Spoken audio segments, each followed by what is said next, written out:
Chapter 271, Taking a False Identity. Translator, Novel Saga Editor, Novel Saga. The jade slip emitted a white luminescence. This luminescence then condensed into a light screen in mid-air.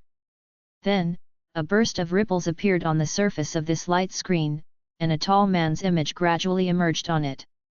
In addition, a few lines of small words also appeared on it. The man in the image had distinct facial features. He carried a black blade and a stick on his back in a crisscrossed manner. In addition, his black hair had been flung upward, and waved like a torrent. It added an aura of implicit pride to his personality. Hosai Lei also bent down on the roof beside Shi Mu. He was left startled for a moment as he saw this image. He then cast a glance at Shi Mu in quiet manner. However, it seemed as if Shi Mu hadn't noticed Hosai Lei's action since he had continued to look below. Shi Mu. Who is this person? How did he fall in this list of wanted people along with Luan? There was no such person with Luan as far as I know, right? The grey-dressed middle-aged man asked. I don't know either. Perhaps, this man is one of the newly recruited and trusted subordinates of Palace Lord Lu. However, it seems like a genuine option to grab and kill him at this point since the reward consists of a considerable amount of money. Deacon Chuan replied. Why did you show me this thing? Can it be? The grey-dressed middle-aged man's eyes moved. Senior brother Li is very sharp. I had seen this man once not long ago. I hadn't cared about it at that time. But, I was reminded of him a few days ago when I coincidentally came across this arrest order. I've already sent a person to check whether this person is still in this city. I think that he must be in the city due to the preliminary selection for the sea trip. Deacon Chuan flashed a mischievous smile. Then, he approached the middle-aged man, and whispered. Good. This trivial star-ranked magician shall be very easy to deal with as long as you cooperate with each other. This brother of yours will talk to the Green Wolf Palace Lord after the successful competition of this task. And, I will request him to find a replacement for you. After that, you will be transferred from this lousy city. The grey-dressed middle-aged man clasped his hands and said with a laugh. Thank you, Senior Brother Li. Deacon Chuan beamed with happiness as he heard his words. Then, he got up and expressed gratitude to the grey-dressed man. His voice had barely faded when a magic power fluctuation suddenly appeared from the rooftop. Then, it quickly proliferated in all directions. Simultaneously, it changed into a layer of magic power, and shrouded the entire garret. It seemed as if all subtle movements or sounds had suddenly disappeared from outside the garret. The grey-dressed man and Deacon Chuan had sensed the magic power fluctuation on the roof. And, their complexion had changed very abruptly. Then, a loud explosion took place somewhere on the roof. In fact, it had happened before any of these two men could react or take any action. Then, a golden light darted toward Deacon Chuan to chop him down. A fiery red blade light also plummeted down. It was 10 feet in size, and it carried a cloud of blazing fire. It proceeded straight toward the grey-dressed man to sweep him along. Deacon Chuan's complexion underwent a terrible transformation. However, his reaction wasn't slow either. The virtual shadow of a little star lit up behind his head. In addition, he also placed a bone scepter in front of his body. In fact, it couldn't be said from where he had fished it out so quickly.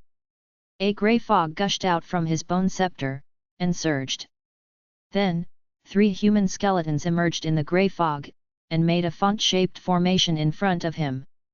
Then, their mouths opened and closed as they spouted a vast stretched white silk.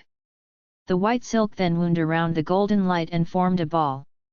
However, a large mass of golden flames instantly broke out from the white silk. And, the white silk got ruptured and dispersed. A golden light flashed. A glistening golden light dagger flew out from within, and turned into a gigantic door-sized golden sword. Then, the golden flames hacked toward the 3 human skeletons' heads. A muffled sound was heard. The golden sword smashed the heads of the 3 skeletons with a single strike. A spirit tool! Deacon Chuan exclaimed after he saw this. But then, the golden sword turned around, and its hilt gently pounded on his head. Deacon Chuan felt as if everything had turned dark before his eyes. And, he passed out the next moment. In fact, it seemed as if a spell of dizziness had been cast on him. Moreover, he hadn't received the white jade slip yet. So, it fell to the side. Meanwhile, 5 virtual shadows of stars emerged behind the grey-dressed man's head. Then, his fingers started to move very fast like a wheel. And, a huge mass of grey fog began to bubble up from his entire body.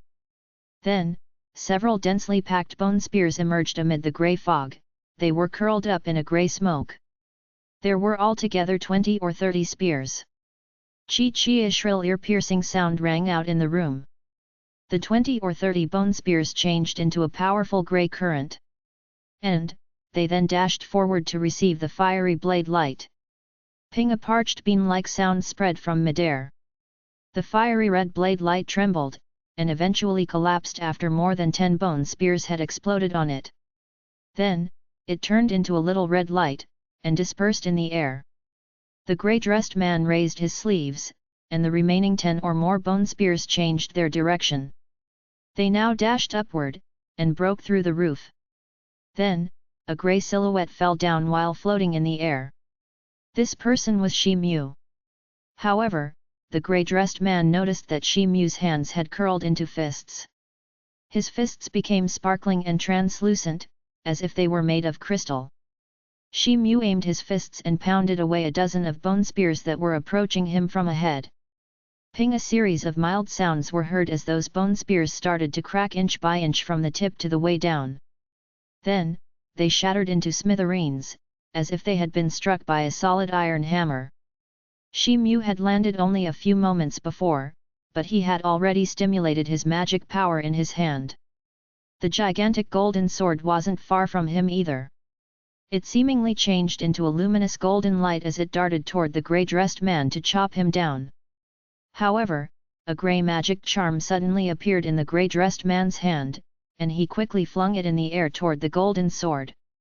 The magic charm exploded, and turned into grey rays of light as it departed from his hand. Then, it engulfed the gigantic golden sword. Consequently, the golden sword's momentum stagnated.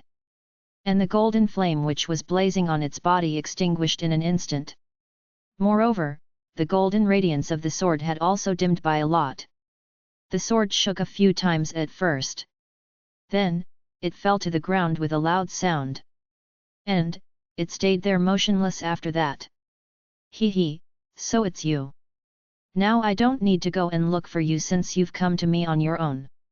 I hadn't expected your martial arts cultivation to be this good. Moreover, you have a very good spirit tool. I'm lucky that I had cast a filthy spirit magic charm. Anyway, I would like to give a bit of advice to your excellency. Surrender, and let me capture you. The grey-dressed man sized up Shi Mu once. Then, an avaricious look flashed through his eyes as he glanced at the golden sword. Your excellency and I share the same sect. Is it possible that your excellency wants to lay his hand on his own people? Don't tell me your excellency is planning to go to the enemy sect to obtain a reward in return. Shi Mu threw a look at the white jade slip beside Deacon Quan's body. Then, he asked. Hee, you're feeling rather relieved at this consideration, aren't you? However, I handle everything very neatly. So, I won't leave any clues behind. Even Luan won't find any evidence if he comes here to look for you. Therefore, he won't harm me either. So, stop this nonsense and get prepared to embrace your fate, the grey-dressed man replied with a smile. His voice had barely faded when dozens of bone spears flew up from the floor. These were the same bone spears that had broken and scattered into fragments near Shi Mu's feet a moment ago. Then, they quickly intertwined and condensed into a white bone. The bone was like a small bone shackle. It then tied up Shi Mu's feet to the spot. Suddenly, the grey-dressed man's body began to inflate at a lightning speed. Then, his exposed skin became bluish-black in color, and a layer of thick black hair sprouted over his body. After that, a pair of fierce fangs protruded from his mouth. Then, his fingernails began to grow, and took the shape of beast-like claws. This grey-dressed middle-aged man had also turned out to be a practitioner of both martial and magic arts. He wasn't only a very remarkable star-ranked magician, but his zombie art had also reached the Xiantian advanced stage. Die! He issued a loud shout in a hoarse voice. Then, that black-furred zombie sprang like an electric current. His arms turned fuzzy, and numerous densely packed black claw shadows appeared everywhere. Chi-chi, a sound was heard as those claw shadows dashed toward Shi Mu. It seemed as if they wanted to grasp him, and tear him to pieces. However, suddenly a black light flashed on Shi Mu's chest. And, large black scales sprouted over his hands and feet at an astonishing speed. A green magic charm had also appeared in his hand at the same time. He then quickly stuck it on his body, and a layer of green light emerged and enveloped his entire body. Ping ping, the small bone that had firmly bound his feet shattered and dispersed with two crisp sounds. Shi Mu's silhouette turned slightly fuzzy as he tried to evade the strike. However, the group of densely packed black claw shadows had already arrived in front of him while roaring threateningly. They plummeted down, and cut him into countless pieces. However, the body that they had crushed and dispersed was merely Shi Mu's shadow. The black-furred zombie was startled by this. It hadn't even reacted when a burst of cold wind whistled behind its head. Simultaneously, the unfathomable aura of an earth-ranked powerhouse erupted from behind it. Ping, a string of stuffy sounds rang out. Several fist shadows bombarded on the zombie's back in an irregular yet organized manner. And, a series of bone-cracking sounds burst out. Then, a fist blade rubbed past the back of its neck. The black-furred zombie tumbled to the ground with a thump sound and passed out right away. Consequently, the original appearance of the thin middle-aged man was restored. After that, a silhouette of a man gradually condensed behind him, its entire body was curled up in green radiance. This silhouette was Shi Mu. The black scales that had sprouted over his hands and feet had also started to recede at a high speed. Good, Shi Mu murmured to himself while revealing a trace of satisfaction on his face. Shi Mu had resorted to the high-ranked magic charm Wind Shadow Magic Charm in order to deal with this situation in the shortest time possible. Then, he had transformed into the beast mode to increase his speed. Consequently, his speed seemed to have reached to an astonishing degree. Therefore, finishing off the opposition had become effortless. Shi Mu moved a few steps forward, and picked up the golden dagger that was lying on the floor. Then, he released his spirit sense, and swept over the dagger's blade. And, his restless heart finally calmed down. It seemed that the filthy spirit magic charm had erased only a part of the golden sword's spirit power. His control over the sword had been obstructed as a result. However, the essence of the spirit tool hadn't been damaged.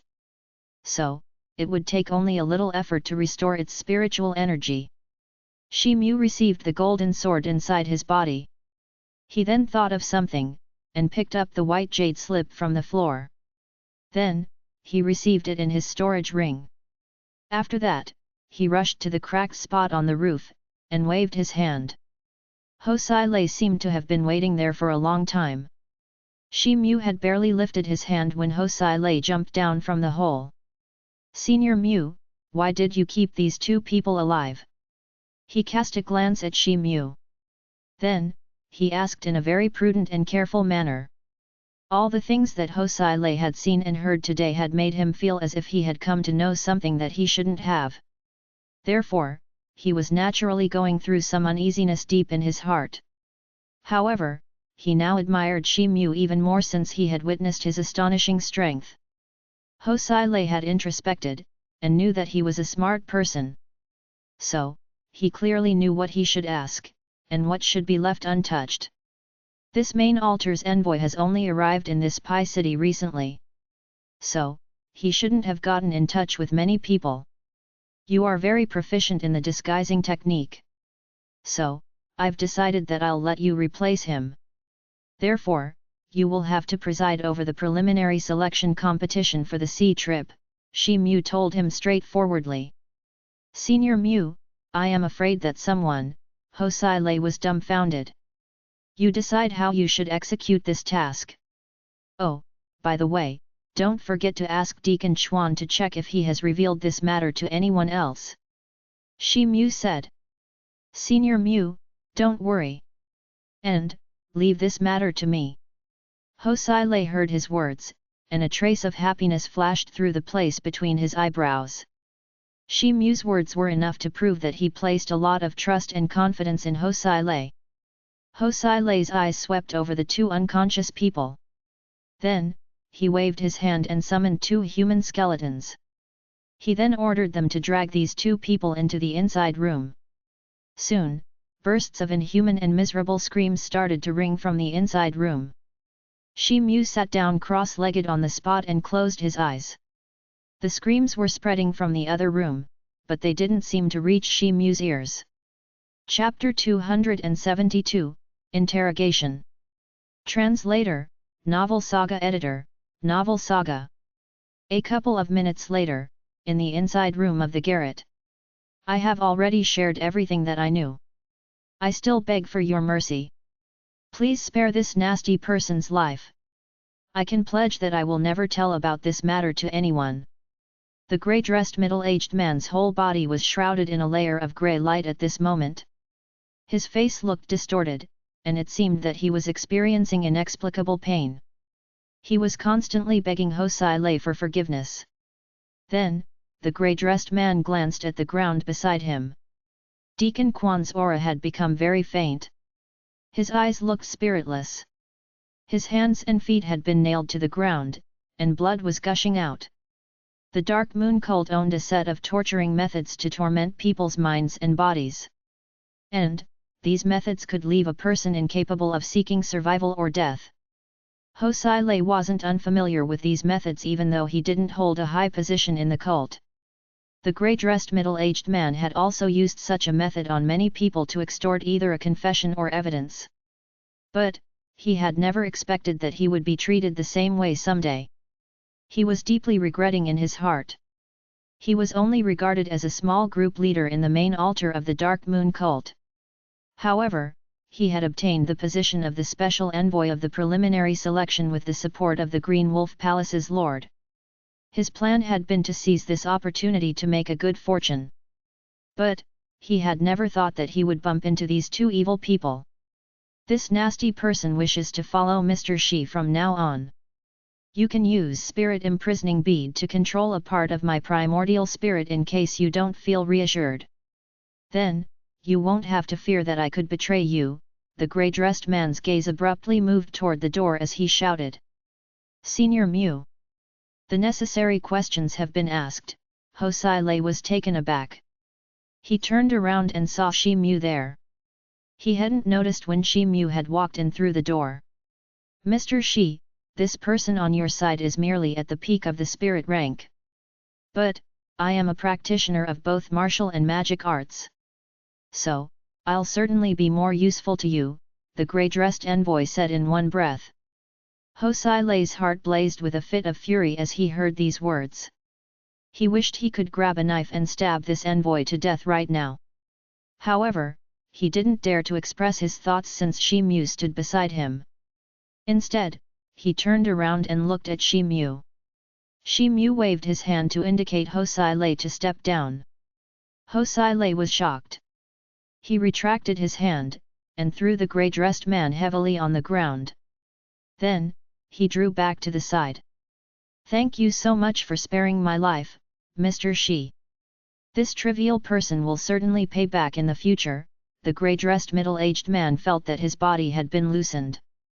So, he struggled to sit up. Then, he slipped his left hand into his waist, and took out a magic charm in a silent manner. But then, a streak of golden light flashed before their eyes, and pierced the throat of the grey-dressed man. Puff! A big hole had been split open in his throat, and blood gushed out from that wound. The grey-dressed middle-aged man's eyes bulged out. He desperately tried to cover his throat in order to prevent his life force from depleting. However, the expressions in the middle-aged man's eyes disappeared after a few breaths. His body then fell to the ground, and his breathing stopped. The golden light had flashed and slit the throat of Deacon Chuan as well as the grey-dressed middle-aged man. Ho Sai Lei watched everything in blank dismay, but he didn't speak anything. Shi Mu waved his hand, and recalled the golden sword with an expressionless face. After that, he fished out a black scepter, 2 or 3 pill bottles, a black jade board, a dozen spirit stones, and a dark moon order. The magic scepter was pitch black and smooth in texture. In fact, it seemed as if it was a bamboo stick. The scepter's tip was decorated with a black crystal. And, blackish electric currents could be seen flickering inside it. It could be said at a glance that it wasn't an ordinary thing. One of the corners of the black jade board was engraved with a dark red moon mark. Also, the quality of its material was very special. However, Shi Mu had no idea about its usage. The stuff apart from the magic scepter and the black jade board was ordinary. A few small bottles were among that stuff. And, they contained either detoxifying pills or healing pills. But, those pills looked very ordinary. In addition, a dozen or more spirit stones were also there. But, the majority of them were mere low-ranked spirit stones. There was only one middle-ranked fire attribute spirit stone among them. These are only a few ordinary things. Shi Mu was disappointed. He picked up the black jade board and started to fiddle with it. They had mentioned that this black jade board is a magic tool which is used to record the preliminary selection list, Ho Sai Lei said. Shi Mu nodded. Then, he picked up the black magic scepter, and flung both of the items toward Ho Sai Lei. These things are useless for me. So, you can have them, Shi Mu said. Thank you so much, Senior Mu. Ho Sai Lei was overwhelmed with exultation. He caught them, and held them in his hand in a careful manner. Then, he replied. The quality of this scepter was higher than his wand by more than 1 chip. Moreover, the black crystal on top of the scepter contained the purest form of yin attribute spirit power. Shi Mu then took off the long gown of the grey-robed man. After that, he wielded his foot, and kicked the 2 bodies toward Ho Sai Lei's side. These 2 corpses must be considered pretty good sacrificial offerings for a Dark Moon cult's disciple. So, you can sacrifice them. They should be able to enhance your strength a bit, Shi Mu said. Thank you so much for such a generous gift, Senior Mu. Ho Sai Lei was stunned for a moment. Then, he expressed his sincere gratitude to him in a respectful manner. The cultivation of these 2 men couldn't be considered weak. So, Ho Sai Lei's strength would definitely increase by leaps and bounds if he used them as sacrificial offerings. Shi Mu waved his hand, and went to the side. Ho Sai Lei took out a few things. Then, he started to set up a magic array for the sacrificial offering in the room in an excited manner. The magic formula seemed very diverse and complicated. In fact, it took him almost half an hour to complete the arrangement. After that, Ho Sai Lei dragged the 2 corpses into the magic circle. Then, he read an incantation, and the magic circle started to exude black rays of light. Shi Mu waved his sleeves while standing to the side. A few magic charms flew out, and fell in every corner of the room. Then, Ho Sai Lei activated a boundary sealing spell. This was the same spell he had cast in the beginning of this venture. Ho Sai Lei's spell had completely blocked the magic power waves that he was releasing in the room. Shi Mu had witnessed the process of sacrificial offering once before. However, the distance had been very big at that time. So, he hadn't been able to see the process in a clear manner. But, he could do that now. The dark moon order in Ho Sai Lei's hand radiated even brighter blood-red radiance as Ho Sai Lei mumbled something. Then, blood-red flames flared up in the magic array, and enveloped the 2 corpses. The 2 corpses disappeared in the flames the next moment. Then, a large mass of grey light flew out of the magic circle, and got absorbed into Ho Sai Lei's body in abundance. The grey radiance on Hosai Lei's body started billowing, as if a mighty wave was surging in the sea. It was also emitting formidable magic power waves. Hosai Lei's expression looked dignified. He then sat down in the same place with his legs crossed, and eyes closed. The billowing grey radiance converged on top of his head, and started to swirl in a slow manner. Then, it turned into a grey whirlpool that was almost the size of a person's head. It couldn't be said how much time had passed when the whirlpool gradually ceased to spin, and turned into a fuzzy dark cloud. Then, a bright star gradually emerged amidst that cloud. Shi Mu had been watching this in a silent manner. But, he hadn't revealed an astonished look. Hosai Lei was originally at the peak of the realm of spirit-ranked magicians. So, he had only needed one good opportunity to advance to the realm of the star-ranked magician. The two corpses that he had sacrificed just now couldn't be considered as weak sacrificial offerings. So, it was a reasonable assumption that he would make the breakthrough. Hosai Lei opened his eyes after a quarter of an hour.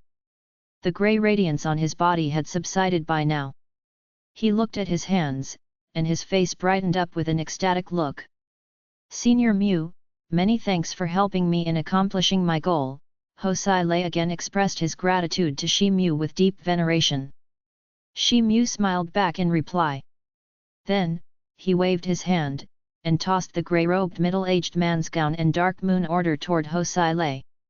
"Senior Mu, I'm not a timid man. But, the disguising technique is considered an ordinary technique in my sect. It's very easy to deceive people who have a weak cultivation.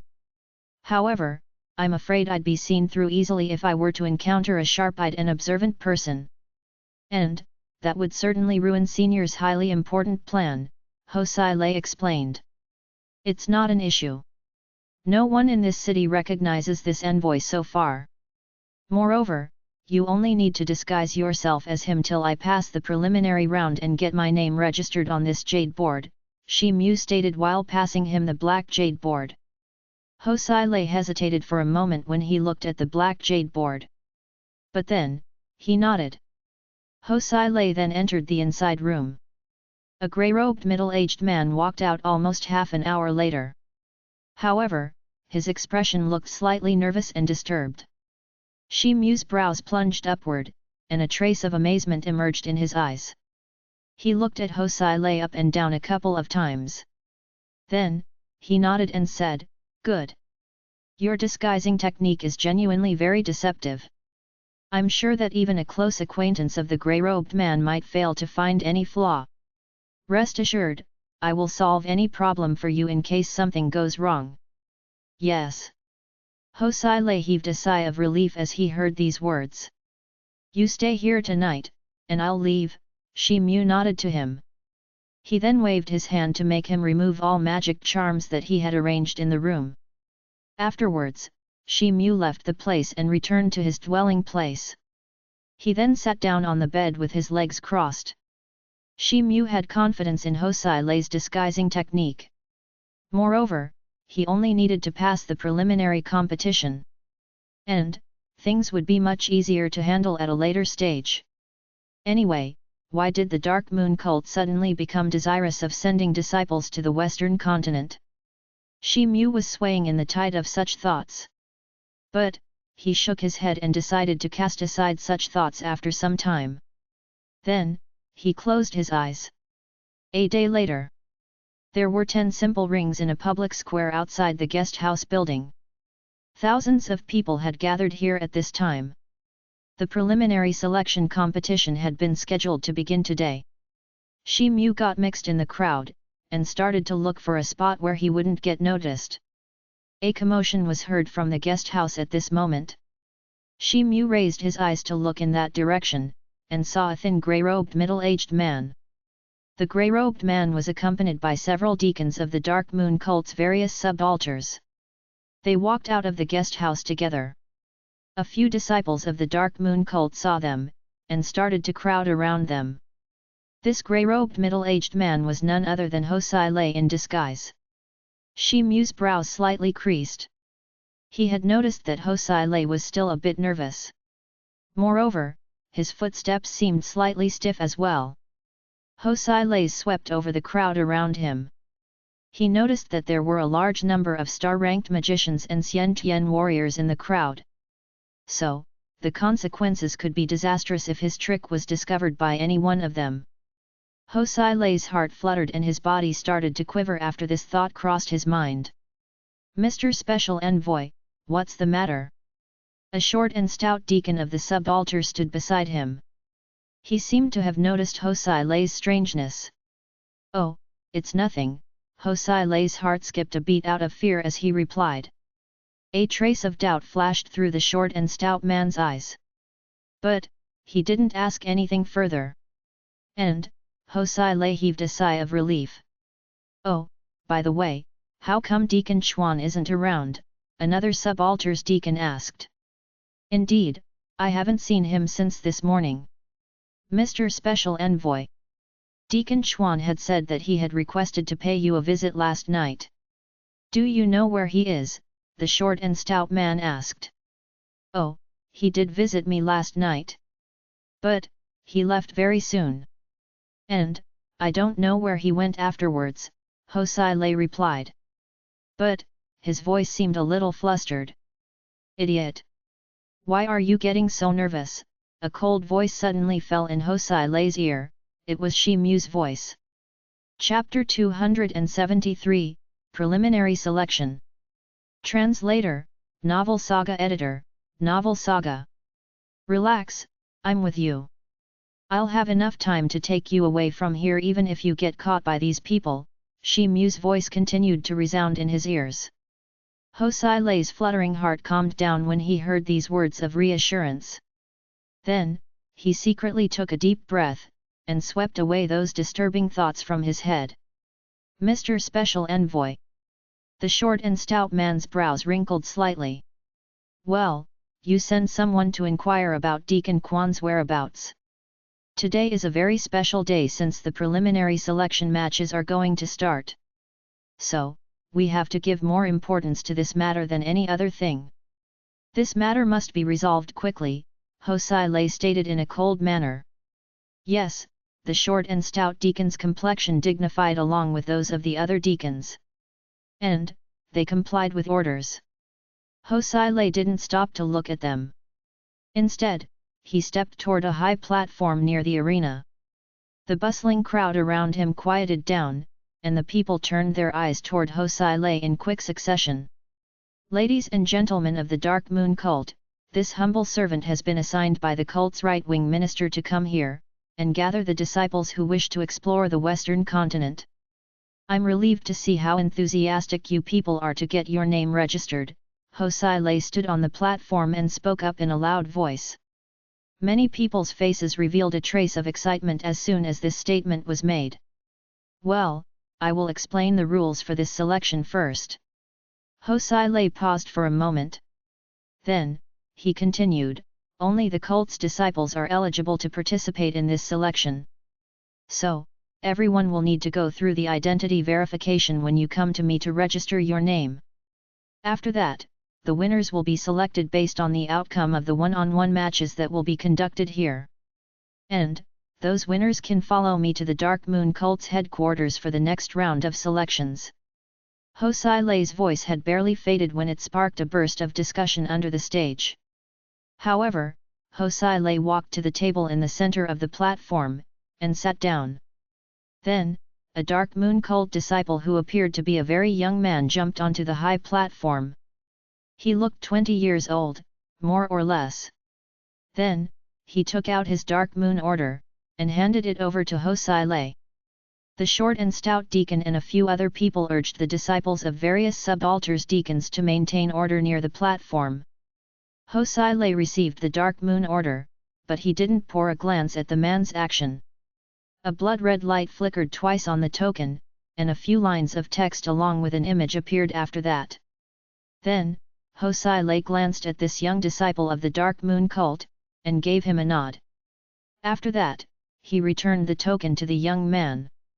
He then took out the black jade board, and his hand moved on the board a few times. A few small words appeared on the jade board as a result. Next, Hosai waved his hand to indicate this young disciple to get down from the platform. Another disciple of the Dark Moon cult walked onto the platform. A long queue of the Dark Moon cult's disciples got formed under the arena. Shi Mu also blended into the queue. He nodded inwardly when he saw Hosai's calm appearance. Dozens of people's names had been registered in a while. And, Shi Mu's turn had finally arrived. Shi Mu took a step, and walked onto the high platform. Then, he took out the Dark Moon Order from his body, and handed it over to Hosai. Hosai cast a glance at Shi Mu. Meanwhile, the token in his hand emitted a blood-red light. The Dark Moon Order was in his palm. But, the other deacons beside him neither threw a glance at it, nor did they seem to care about it.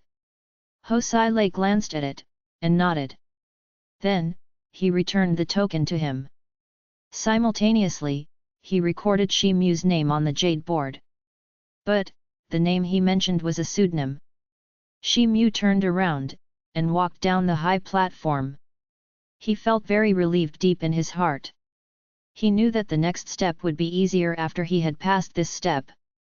The registration of the talented disciples had been completed in 2 hours. There were altogether 1,000 applicants in the list. Hosai and the other deacons spent a little time to arrange a lottery for the participants in the following time. Afterwards, a huge notice was compiled, and hung near the stage. The notice contained an orderly battle chart of 221 groups. The Dark Moon cult's disciples in the vicinity forced their way through the crowd, and rushed to see battle charts. Everyone, the battle chart has been prepared. The matches will start right now since there is a very limited time on our hands before the sea trip. The people whose names will be read will mount the stage to begin the match, Hosai spoke up. Simultaneously, he shot a glance at the short and stout deacon beside him. The latter understood the meaning, and moved a step forward. On the first ring Ganja vs Huo Tu Hai. On the second ring, the short and stout deacon announced the list. And, the people whose names had been read immediately climbed onto their respective rings in the public square to start the match. There was a deacon on each of the 10 rings to perform the role of a referee. The Dark Moon cult's disciples stood on both sides. They were familiar with the basics. So, the matches started very quickly. Shi Mu heard his pseudonym after half an hour. So, he then walked onto a ring. A person's silhouette flashed on his opposite side, and a blonde disciple of the Dark Moon cult jumped onto the ring. He looked very skillful. He used his spirit sense to size up Shi Mu, and his eyes revealed a hint of a contemptuous look. He was exhilarated inwardly for being lucky today. The fact was that Shi Mu had already restrained the aura around his body. In addition, his body was exuding very weak magic power waves at the moment. These things had made it seem as if he had only entered the primary stage of spirit rank. The golden-haired young man was an advanced stage spirit-ranked magician. So, Shi Mu obviously wasn't a worthy opponent in his eyes. The match begins. There was a grey-robed middle-aged man on the stage. He announced this, and retreated to one side. His voice had barely faded when the golden-haired man shouted in a low voice. Then, he wielded his black magic wand in a gentle manner. Puff puff, 2 loud and crisp sounds were heard. Then, a mass of black fog emerged before his body. After that, 2 tall human skeletons walked out of the black fog. The entire bodies of these skeletons were jet black. They grasped a sawtooth bone blade in their hands. They are the black bone skeletons. The joint strength of these 2 black skeletons can be placed on par with a Xiantian-ranked warrior. It seems that the young man on the opposite side is sure to lose this match. The people in the vicinity of the ring had started to discuss in an excited manner. The golden-haired man listened to the discussion of the audience, and his heart brimmed with a complacent feeling. The fact was that he hadn't given much thought while summoning these 2 black bone skeletons. But, he suddenly felt that they were worthy to rely on. The golden-haired man waved his wand, and the 2 black bone skeletons brandished their bone blades. Then, they rushed toward Shi Mu at the same time. However, Shi Mu acted as if he didn't care about those skeletons that had stormed toward him. He simply closed his eyes and mumbled something. A red light flashed behind him. Then, 6 red dots appeared in front of his body. After that, each red dot turned into a wash basin-sized fireball with a flash of red light. They flared up, and exuded a weak fluctuation of magic power. Go! Shi Mu waved his arm, and the 6 fireballs darted toward the 2 skeletons, like meteors. They issued shrill ear-piercing sound as they advanced. The golden-haired man became startled as he saw this. He was astounded to see that Shi Mu's fire attribute element induction force had reached to such a degree. The ability to release a person's head-sized fireball technique was considered good for an ordinary spirit-ranked magician. And, to have reached this size clearly indicated that either the caster had reached more than 5 degrees in the fire attribute induction force, or he had entered the star-ranked magician realm. However, that golden-haired man didn't reveal the slightest trace of fear.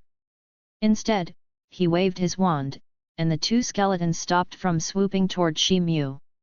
Then, their bone blades started to radiate splendid grey luminescence, and they dashed toward the approaching fireballs head-on in order to crush them. Shi Mu's eyes narrowed and his pupils got smeared with a layer of fluorescence. Then, the void in front of his body flashed, and 6 invisible and slender shadows flashed faintly. Boom! The 6 fireballs looked like a cluster of startled honeybees as they shot and dispersed in all directions. The 2 bone blades couldn't even hack a single fireball. The 6 fireballs flashed as they bypassed the 2 skeletons with a shrill sound. Then, they converged behind them, and turned into a large current of flames that was 10 feet in size. Then, that current of flames rushed forth toward the golden-haired man, and quickly arrived in front of his body. The golden-haired man's complexion changed terribly as he screamed loudly out of fear. The wand in his hand had also transformed into a huge bone shield, and had blocked his body. A loud sound of explosion rang out. The bone shield could withstand the current for a couple of seconds only. Then, it blew up and dispersed. The golden-haired man's face revealed a hint of shock as he saw this. His body was about to be swallowed up by the monstrous fire waves when a silhouette appeared before his body to block the strike. This silhouette was the referee of this ring. A grey light gushed out from the referee's hand, and condensed into a light screen. Bang! The grey light curtain flashed in a violent manner as the flood of flames knocked against it. Then, the radiance of the light screen dimmed at a very high speed. The current of flames had also weakened very significantly by now. However, the grey light screen was on the verge of collapse. But, that current of flames suddenly turned into sparks with a loud sound and drifted away with the wind. The middle-aged referee exhaled a long breath. His complexion had also turned somewhat pale. Only a thin layer of that grey light curtain had remained before his body. Those fireballs could have shattered the light screen if they had been a bit more powerful. Shi Mu's brows twitched into a frown as he put down his arm. The referee waved his hand, and the grey light screen dissipated. He gazed at Shi Mu in a profound manner. Then, he announced Shi Mu's victory. The golden-haired man's complexion looked deathly pale at this moment. He wielded his wand, and the 2 black skeletons that were still standing blankly on the platform returned to the dead spirit world. Then, he turned around and jumped down the ring. Shi Mu also walked down the ring in a slow manner. There was a hint of satisfaction glowing across his face. He had been practicing transcending heaven imperial determination in a diligent manner over the past few days. Therefore, he had become even more proficient in controlling the magic spirit chain. In addition, he could now control up to 6 fireballs at a time. He tested the small dagger on the ring, and the outcome was truly amazing. The crowds near the ring gazed at Shi Mu once again. But, their gazes looked substantially different this time. Some people were even trying to guess about Shi Mu's identity and other details now. However, many disciples of the Dark Moon cult had assembled in the Pi City from various nearby regions at this time. And, many of them had joined the cult only recently. So, To find information about a certain person in this huge crowd was easier said than done. Shi Mu came to the high stage where Hosai Lei stood, and reported to him about his victory. Good to hear that you have passed the preliminary test. You have to gather here at noon after 3 days. Then, we will head to Qiang City together, Hosai Lei said. Yes, Shi Mu complied. Then, he turned around and walked away. The preliminary selection for the sea trip came to an end after 3 consecutive days of matches. On the 4th day, more than 500 people had gathered in Pi City's square at noontime. All of them had won their preliminary matches. So, they were waiting in a silent manner. Everyone on the scene was excited and in high spirit. They were talking about matters related to the Dark Moon cult's expedition to the Western continent. The Dark Moon cult's strength had been declining with each passing day owing to the war that had taken place 100 years ago. The practicing methods of this cult's disciples weren't smooth. Therefore, many had begun to feel stifled. However, there was now an opportunity to go to a new territory that was rumored to be piled up with an abundance of spiritual energy. In addition, it was also a dwelling place of all kinds of demon beasts. So, the disciples that had been selected in the preliminary selection competition were very eager to seize this opportunity to change their destiny. Shi Mu stood in the corner and looked at the crowd beside him. These people's cultivation didn't seem to be low. There were a large number of magicians among them, and more than 70% of them seemed to be spirit-ranked magicians.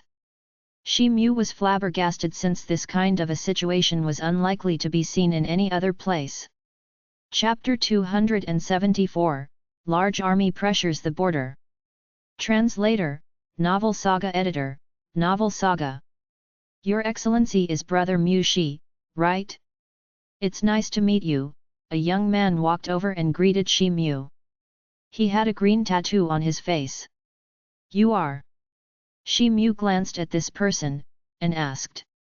He, my surname is Yu. I had seen Brother Mu Shi at the preliminary selection competition. You had demonstrated invincible might. And, it seemed as if you have made a remarkable attainment in the fire attribute magic technique as well. Your remarkable performance has inspired a lot of people to expand their horizons, the tattooed young man said with a smile. Brother Yu is overpraising me, Shi Mu replied. However, his voice sounded a bit cold and indifferent. The tattooed young man apparently sensed Shi Mu's reluctance to hold a conversation with him right now. But, he didn't reveal the slightest trace of an annoyed or displeased look. On the contrary, he burst into laughter as if he wanted to say something again. But then, Hosai Lei walked over from somewhere in the disguise of the grey-robed special envoy. A few local subalters deacons also accompanied him. There was a crowd of over 500 people on the scene. They greeted him as they saw him coming. Then, they encircled the 3 of them, and their conversation also stopped completely. Ladies and gentlemen, the preliminary selection competition has marked its end. And, you all have been able to break through it. So, you deserve to be called elite disciples of our cult. I would like to congratulate you all. Hosai Lei stood in front of the crowd. He cleared his throat, and opened his mouth to make an announcement. We are indebted to Special Envoy Li for his support. Thank you, Special Envoy Li. The surrounding people cupped their hands, and expressed their gratitude to him after they had heard his words. However, you must guard against arrogance and impetuosity. The big competition will be held in Qiang City, and it is a matter of utmost importance. I hope everyone continues to forge ahead and passes through all kinds of hardships in a courageous manner. In addition, you must stay loyal to the Dark Lord, and you must continue to serve our cult. Now, I declare that you can set out on this journey. Our goal is Qiang City. Hosai Lei saw this, and his eyes revealed a trace of contentment. He then beckoned with his hand in all directions, and stopped everyone's discussion. Then, he announced the departure in a crisp voice. Hosai Lei had become much more comfortable with his current identity over the past few days. In fact, each of his gestures and actions had been smeared with an air of arrogance. Yes, the crowd of over 500 people answered in unison. This speech had significantly pumped up their morale. Hosai Lei nodded with satisfaction. Then, one of the deacons who stood beside him stepped forward and whispered, "Mr. Special Envoy, do you want the subaltern to send a couple of people along with you? They can coordinate with you and your people as you proceed to the Qiang city." "There is no need. I alone am enough." Hosai Lei shook his head, and refused.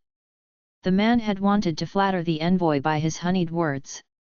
However, he was rejected in a blunt manner. This flared a resentful look on his face, and he drew back.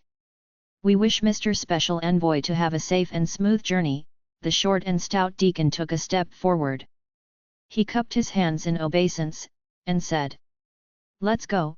Hosai Lei nodded to a few people below, and waved his hand.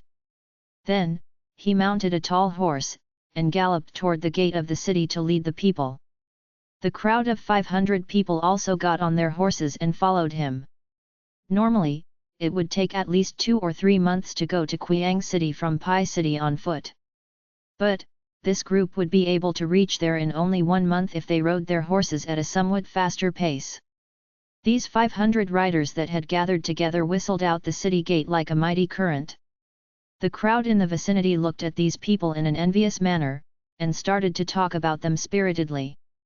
The thread of their conversation was generally spinning around the matter of the expedition to the western continent. 2 ordinary grey-robed men exchanged looks with each other amid the crowd. Then, they walked toward the rear of the crowd, and disappeared. The Dark Moon cult's main altar, in the main hall. The seat of honor and the seat on its left-hand side were still vacant as before. But, the seats for the 10 other palace lords had nearly been occupied. However, one of those other palace lords hadn't arrived yet. So, his seat was also vacant. "I have gathered everyone here due to the changes in the borders situation. The prevailing situation is very critical. I don't have anything else to talk about other than this. Palace Lord Kong, you have just returned from the border. So, you are best suited to bring the situation to light." The white-haired old man was seated on the right-hand side of the seat of honor. He looked at a middle-aged scholar on his right side, and said, "Ladies and gentlemen, according to the latest information that we have obtained, Transcending Heaven Immortal Cult has deployed a large number of troops close to 2 of our provinces, Eastern Woods and Linhai. In addition, many disciples of the Heavenly Demon sect have also been spotted close to the Black River province in the north. It has also been reported that a lot of abnormal behavior has been noticed in some of the small and middle-level sects of these areas." The middle-aged scholar stood up, and said with his eyebrows tightly locked. These words stole away the color from everyone's face. Only the white-haired old man wasn't affected, since he was already aware of this situation. It seems that the Transcending Heaven Immortal Cult and Heavenly Demon sects seem to have reached some sort of consensus since they have deployed mass troops in our border regions. They've even agreed to form an alliance once again. I'm afraid that the 2 would soon dispatch those troops," a middle-aged man who had a wide mouth said. He sat opposite to the middle-aged scholar. "We won't be able to defend if we are attacked from both front and rear. It will perhaps take 2 months or so for the eruption of war.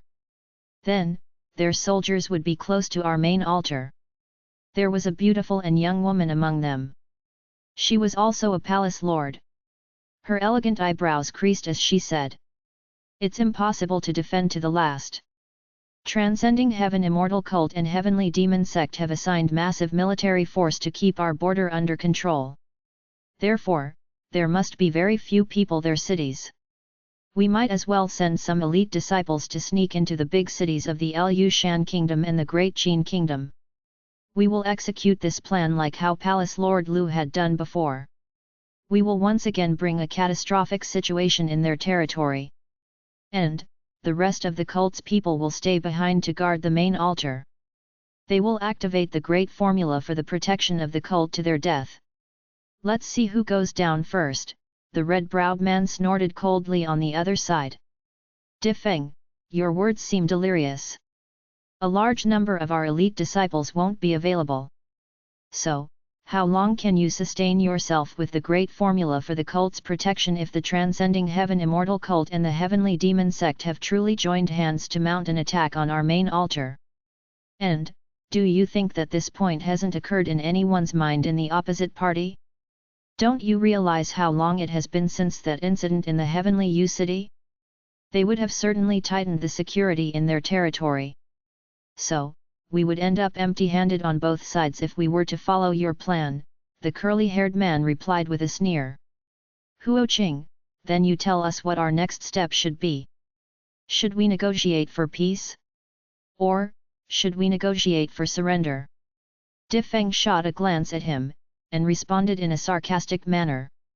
Of course, we should activate the great formula for the cult's protection. After that, we should centralize our full strength to protect our main altar. Simultaneously, we should fight with this group of people. The left-wing minister has been training for so many years. So, he might have advanced to the heaven rank by now. We will let them deal with him only to end up worse off at the designated time. Huo Qing, the curly-haired man said. Should we wait for our death in case left-wing minister fails to advance to the heaven rank? Difeng retorted. Waiting for death is far better than your plan of bringing death to us, Huo Qing sneered as he said. Cough. Luan coughed in a soft manner, and stood up as Difeng and Huo Qing struggled to win in this intense argument. This attracted the attention of the surrounding people toward him. Palace Lord Lu, do you have a good plan to put forth? The white-haired old man asked. The right-wing minister and the palace lords, the spirit minds within the territories of the Lu Shan Kingdom and Great Qin Kingdom are already on the verge of exhaustion. So, both of the sects have longed for our Zixia country's spirit minds for many years. They had joined hands to violate our Dark Moon cult in those days on the pretext of eradicating the existence of heresy. They had gone to such an extent that our leader had to sacrifice his life in order to protect our cult. This had filled the hearts of our disciples with a sense of righteous indignation. Both Palace Lord Huo and Palace Lord Di are proposing various plans only for the sake of our cult. However, we shouldn't fall into a confused state at such a critical time. After all, we are about to confront a very formidable enemy. And, this will certainly give an advantage to them, Luan looked at Difeng and Huo Qing and said. These words sparked off the fire of hatred and vengeance in the eyes of all the palace lords including Difeng and Huo Qing. However, they chose to remain silent. In fact, the hall had turned surprisingly quiet. Those two sects have been concealing their true strength, and have been waiting quietly for a good opportunity for almost 100 years. And now, they are trying to join forces to mount an attack on us once again. Perhaps, the future isn't favorable. After all, we will be heavily outnumbered by the enemy. And, it would be a matter of life and death if the enemy suddenly stormed into our territory. They might even succeed in bringing calamity to our Eastern Dark Moon cult, so much so that our cult might fall apart in the end. And, this would be a shame and disgrace to our leader, Dong Feng. In fact, it would even bring disgrace to our Dark Lord. Lu Yan paused for a moment. Then, he continued. Then, what should be the appropriate step in this scenario according to Palace Lord Lu? Please enlighten us on this matter as well.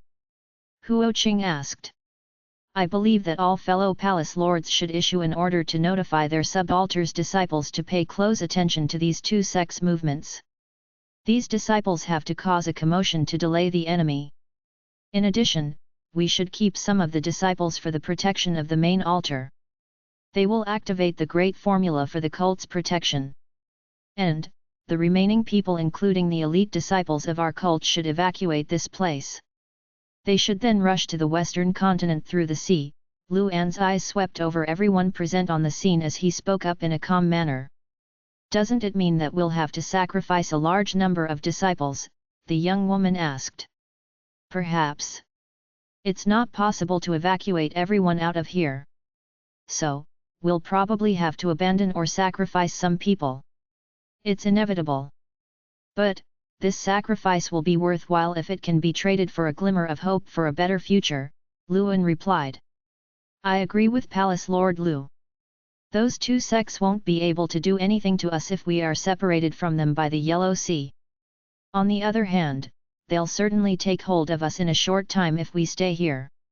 I agree that the Western continent is very dangerous. However, it's also loaded with an abundance of resources.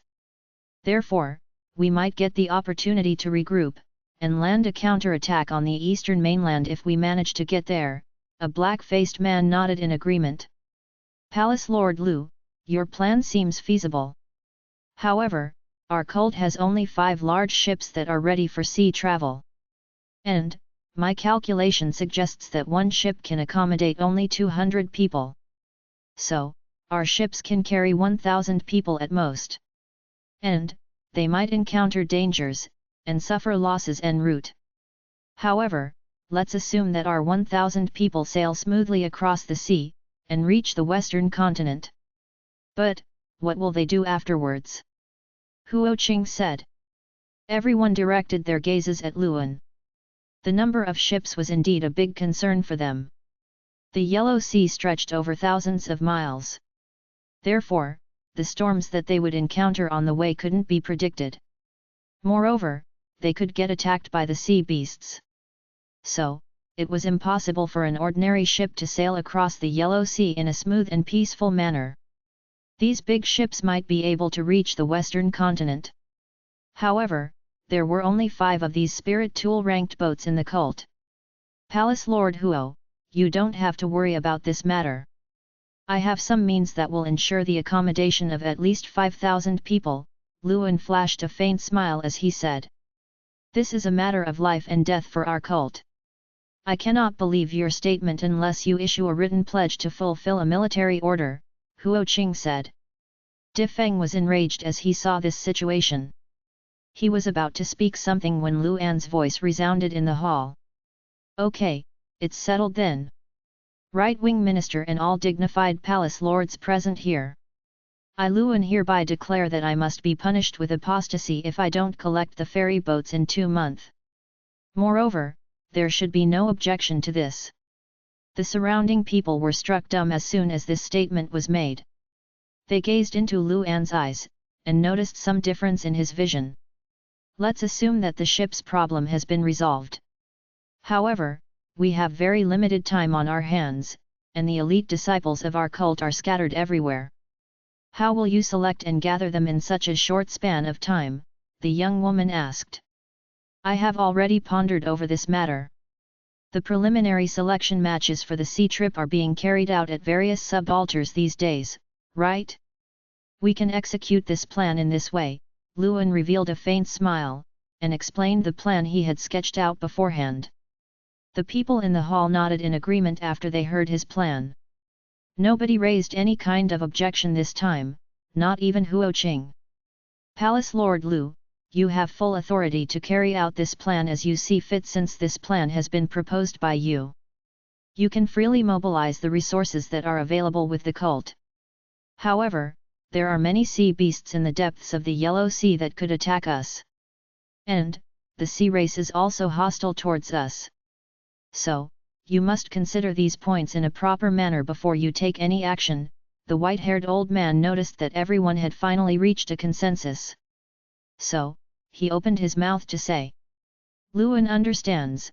Lu Yan bowed to the white-haired old man, and replied in a courteous manner. Chapter 275, CAI regains consciousness. Translator, Novel Saga Editor, Novel Saga. The setting sun looked like a blood-red ball. Its afterglow seemed to have smeared the vast sky with an intense bright red color. There was a large lake beside a wide main road. The slanting rays of the setting sun fell upon the surface of this lake, and a faint golden light reflected from it, as if it were a mirror. The soft breeze that often blew across the lake set off sparkling waves on the translucent water surface. A clatter of horses' hooves was heard far down the main road at this moment. It was followed by hundreds of horse riders who galloped over while raising layers of dust. The person at the forefront of this group was a grey-robed man. He had a thin stature. The man looked at the color of the sky. Then, he stretched out his hand, and pulled the reins. The people behind him also pulled their reins, and stopped their horses successively when they saw this. "It's already too late. We will stay here for the night, and we'll forge ahead with our journey in the morning," the grey-robed middle-aged man said. The group of 500 or more people complied loudly. After that, they dismounted their horses, and started to find places to rest. This grey-robed middle-aged man was none other than Hosai Lei, who had disguised himself using the disguising technique. 7 or 8 days had passed since they had left the Pi City. The strength of the ancient Xixia country had languished a lot during these days. Also, the number of towns along the roadside seemed to be a lot less than before. These people seemed to be accustomed to outdoor camping in the wild, since situations of this kind had emerged a number of times. Shi Mu turned his body, and jumped off the horse. They had been moving constantly for an entire day. Therefore, the misery of the mixed-breed horse under him couldn't be explained in words. In fact, this horse might have collapsed to the ground owing to exhaustion if Shi Mu hadn't instilled his real qi into it from time to time. Shi Mu pulled the horse to the lakeside so that it could drink water. He also fed it a few things. Then, he found a place and sat down. "Brother Mu," Shi Mu had barely sat down when a grey-dressed young man walked over to him. There was a green tattoo on his face. It was that man from before Yu Yi. Shi Mu nodded to him. Yu Yi would come over to get into a conversation with Shi Mu whenever Shi Mu got some free time during this journey. Shi Mu had become aware of Yu Yi's purpose after he had gone through a series of conversations with him. Yu Yi also aspired to get selected for the sea trip. And, he wanted to win over some powerful people so that he could get an advantage in the next selection matches. The rumors that he had shared with Shi Mu suggested that a number of field matches would be conducted once they arrived in Qiang City. They wouldn't be one-on-one matches. However, Shi Mu had always held a non-committal approach toward such rumors. So, he hadn't accepted Yu Yi's invitation to join hands with him. However, Yu Yi was a very talkative person, and he would still come looking for Shi Mu to chit-chat. And, Shi Mu had always seized this opportunity to inquire about the matters related to the Qiang City. Qiang City was the national capital city of the ancient Xixia country.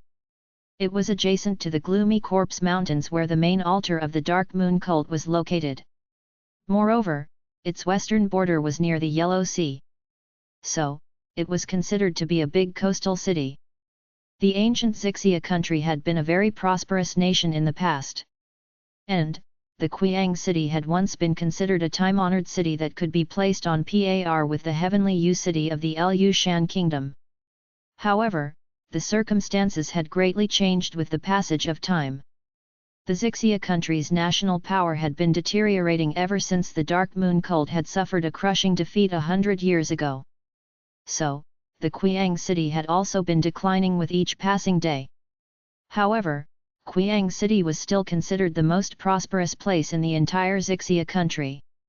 The sun was sliding down gradually, and the horizon was smeared with a hint of the residual glory of the setting sun at this moment. Shi Mu and Yu Yi had been absorbed in a random conversation when Shi Mu's gaze turned toward the horizon. The night was approaching, and the cluster of birds had already returned to their nests. However, Shi Mu could still see a few black spots in the high sky. Shi Mu's brows creased. "Brother Mu, what happened?" Yu Yi noticed that Shi Mu's expression had abruptly changed. "Brother Yu, I wonder if you have noticed that there are always a few blackbirds in the sky these days, as if they have been following us." Shi Mu hesitated for a moment before he said. Shi Mu had been noticing these blackbirds in the sky ever since they had set out on this journey from the Pi City.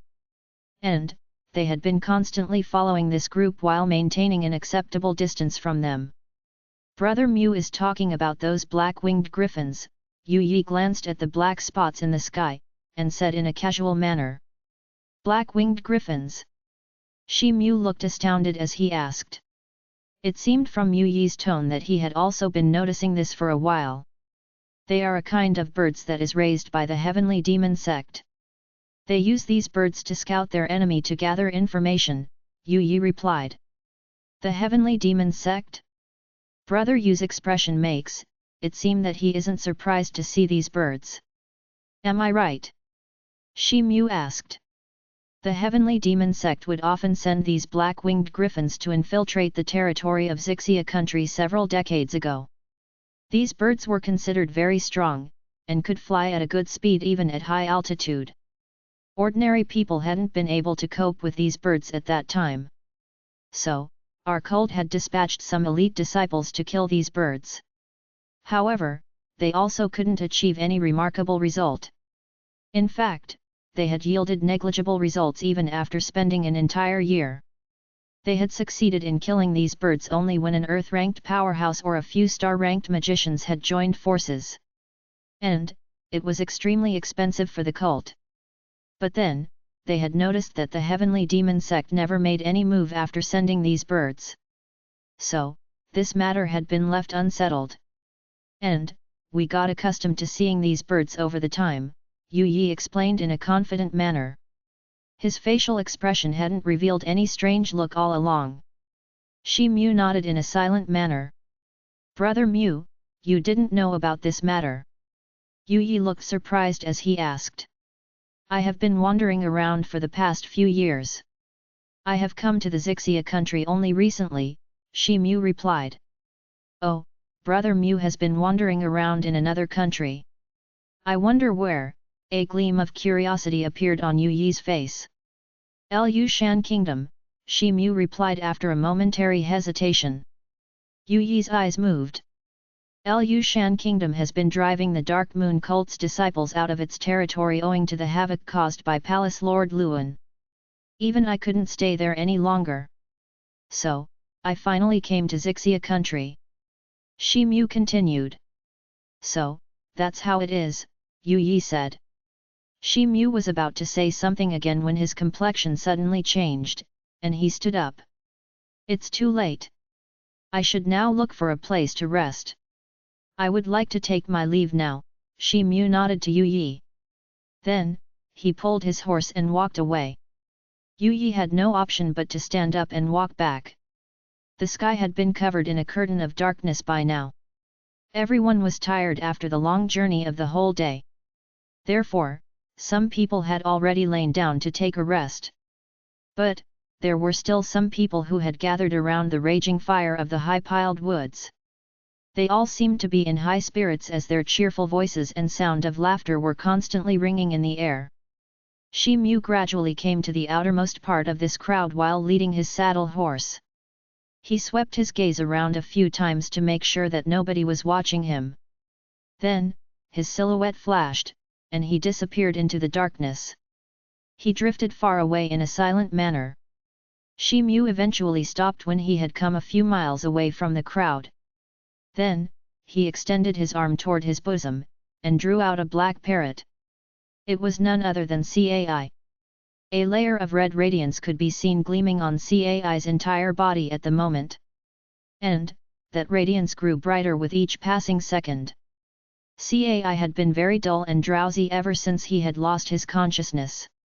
Therefore, Shi Mu was exhilarated to see that the red radiance on Cai's body was becoming increasingly bright. The red radiance on Cai's body continued to grow brighter for some time. Then, a light boom sound was heard. And, the red radiance turned into a red flame.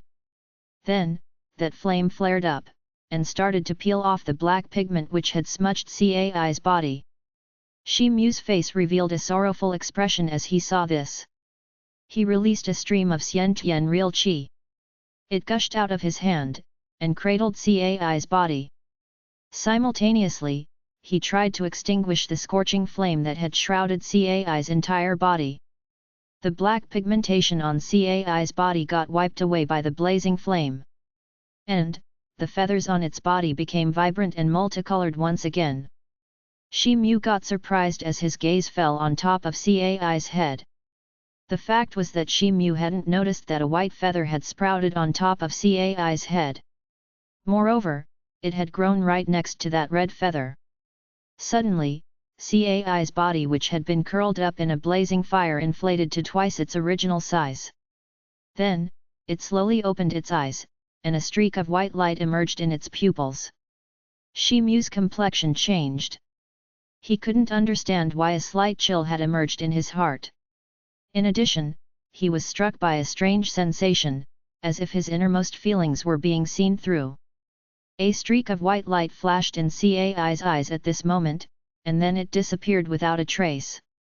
After that, his eyes returned to their original state. Shi Tou. The raging flame on Cai's body dissipated at a fast speed.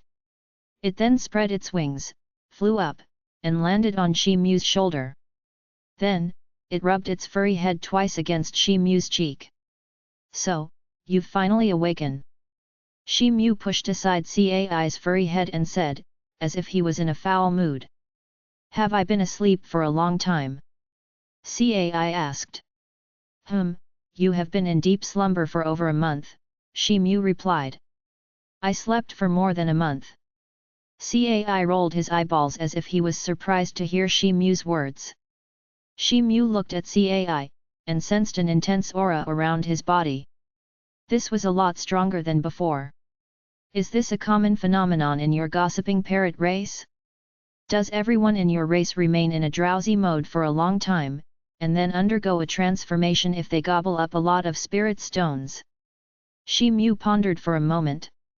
Then, he asked. Of course it's not a common thing. Only the gossiping parrots that possess the purest bloodline can undergo this transformation, Cai replied in a tone that was tainted with a hint of complacency. Shi Mu's eyes flickered as if he was about to speak something. Shi Tou, be careful. Someone is coming. Cai said as he looked in a particular direction. Shi Mu was startled. He then also looked in that direction. Simultaneously, he assigned his spirit sense to scout around.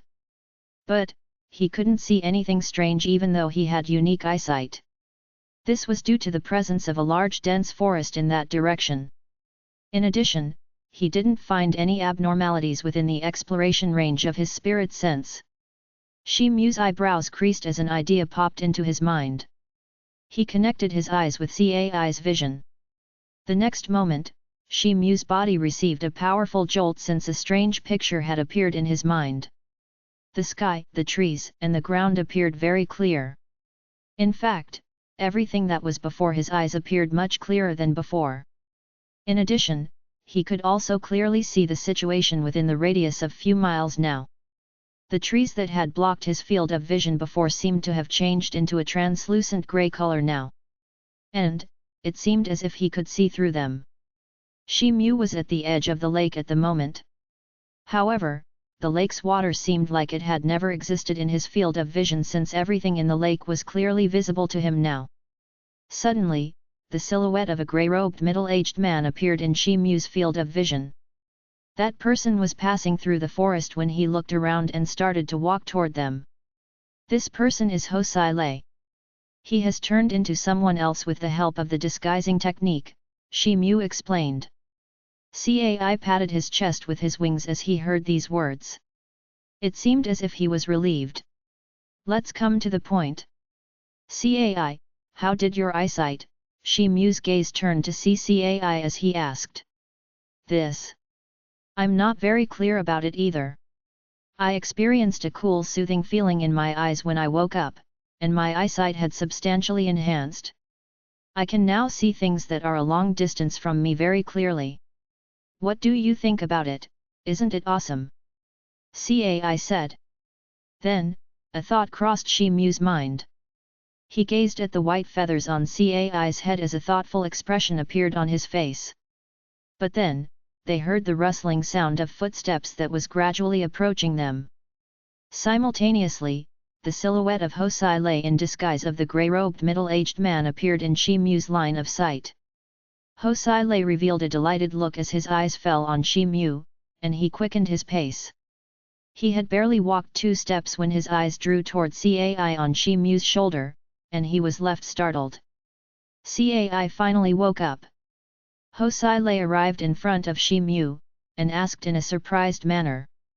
Well, he has just regained consciousness. Shi Mu nodded. Hey, why have you come? Cai shot a glance at Hosai Lei and asked. Senior Mu, there is a thing that I need to discuss with you. Hosai Lei didn't care about Cai. His complexion became solemn, and he fished out the black jade from his bosom. Chapter 276, Master Miao Kong. Translator, Novel Saga Editor, Novel Saga. What's the matter? Shi Mu's eyes also fell on the black jade board in Hosai Lei's hand as he asked. I had a suspicion that this jade board wasn't just an ordinary magic tool which is used merely to record the names of the participants. Therefore, I had been researching these days, and I have discovered that it contains a summoning magic formula. So, it can also be used for sending messages as well. Shi Mu's brows twitched into a frown as he heard these words. It seemed as if he had thought of something. What do you mean to say? Shi Mu asked. I have just received a message that has been sent from the Dark Moon cult's main altar. A grey light appeared in Hosai Lei's hand as he spoke. He then pointed his fingers at several places on the black jade board in a repetitive manner. Then, a layer of faint white radiance emerged on the surface of the jade board, and condensed into a few lines of small white characters. Shi Mu's eyes swept over those lines. The content of those lines was very simple. It stated that Hosai Lei was to bring the disciples who had won the preliminary round to Qiang City. However, the message implied a sense of urgency. Senior Mu, what do you think about this? Hosai Lei asked as he put away the jade board. It seems that something has happened in Qiang City that has sparked off disturbances in the Xixia country. Shi Mu recalled the black-winged griffins he had seen during the day. He then said with a sigh. Hosai Lei nodded slowly, as if he completely agreed with Shi Mu. Wait until we reach Qiang City. Then, you try to look for an opportunity to get rid of this envoy's identity, Shi Mu said. Yes, Hosai Lei complied after a momentary hesitation. The fact was that Hosai Lei had become very proficient in playing the role of this envoy. Moreover, he had also started to take pleasure in this act since he held a high position. Therefore, a feeling of unwillingness to part with this identity had emerged in his heart after he had heard that he'd have to give up this identity someday. Hosai Lei laughed at himself inwardly, and cast this absurd idea off his mind. Then, he bid goodbye to Shi Mu in a courteous manner, and started to walk in the direction of the camp. Shi Tou, what were you talking about? Where is this place? Cai turned around and gazed at the receding silhouette of Hosai Lei. Then, he crooked his neck and asked. Shi Mu smiled as he took a glimpse of the vast sky that was full of stars at the moment. Then, he turned around while leading his horse, and started to walk toward the camp. Simultaneously, he recounted everything that had happened since Cai had fallen into a drowsy state. So, it turns out that plenty of things have happened in these days while I've been asleep, Cai spoke loudly while hopping on Shi Mu's shoulder. In fact, we will be able to reach the western continent in no time if everything goes without a hitch, Shi Mu said. Shi Mu had been pleasantly surprised to discover that Cai's eyesight had strengthened by such a big margin. Shi Mu looked toward the western horizon, and his eyes brightened. There was a medium-sized country between the southeastern region of the ancient Xixia country and the Liu Shan kingdom. It was called Wei country. The territory of the Wei country was long, narrow, and curved. It was adjacent to Eastern Woods and Linhai provinces of the ancient Xixia country. There was only one medium-sized sect in this country, the dense branch sect. And, it was considered the national cult of the Wei country. This sect had always maintained a certain distance from both the Dark Moon cult and the Transcending Heaven Immortal cult. In addition, there were also some other factors that had allowed this sect to live in harmony with these two big sects for many years. However, an increasing number of blue-robed Taoist people could be seen in Wei country these days. They were generally spotted in some of the towns and cities of Wei country that were situated on the border. These Taoist people were either martial warriors or magicians. But, the majority of them were martial warriors who would generally carry swords, sticks, spear, and other magic tools on their backs or bodies. In addition, This crowd of people comprised of all ranks of warriors from the Houtian warriors to the Xiantian warriors. Therefore, almost all the inns in the frontier towns and cities of Wei country were occupied by these people nowadays. Whether it was the imperial family of the Wei country or the dense branch sect, everyone had chosen to keep their mouths zipped under such unusual circumstances. In fact, they would act as if they were completely unaware about this matter. Furthermore, the Wei country shared its border with the eastern Woods province of the ancient Xixia country. And, two majestic and rolling mountain ranges could be seen there that stretched for several miles. Also, there was a junction in the middle of these two mountain ranges. And, 1,000 feet wide mountain pass could be seen in this junction. A cluster of white camps had been set up at the entrance of this passage. This place was the only connecting point through which outsiders could enter the eastern Woods province of the ancient Xixia country. Therefore, this place used to be guarded by the imperial family of the Wei country as well as the dense branch sect. It was said that there had never been any conflict between the Wei country and the ancient Xixia country. And, this place was a natural stronghold that was hard to attack. Therefore, very few people were stationed here nowadays. In fact, most of the camps were vacant. It was high noon. The scorching sun was high up in the sky, and was baking the earth below. Therefore, the ground had become steaming hot under the blazing sun. A beautiful maiden was walking toward the mountain camps from afar at a slow pace. She was clad in a faint green dress, and had a slender and graceful figure. However, her face was covered with a veil, and there was a package on her back. This package had been wrapped up in a piece of cloth. The camp was very peaceful at this time. But then, a person's silhouette suddenly flashed in this camp. This person was a bald monk who seemed to be 30 or 40 years old. It seemed that he was born with robust forehead. He also had a small ring-shaped scar on the top of his head. His entire body was wrapped in an apricot yellow-colored dress. A string of black beads hung around his neck. The biggest bead among them was almost the size of a clenched fist, while the smaller ones were only as big as an adult's thumb. A pale golden pattern could be seen on the surface of these beads. He moved a few steps forward while stroking his smooth and slippery forehead. Then, he advanced toward the green-dressed maiden who was still several hundred feet away from the camp. "Please stop."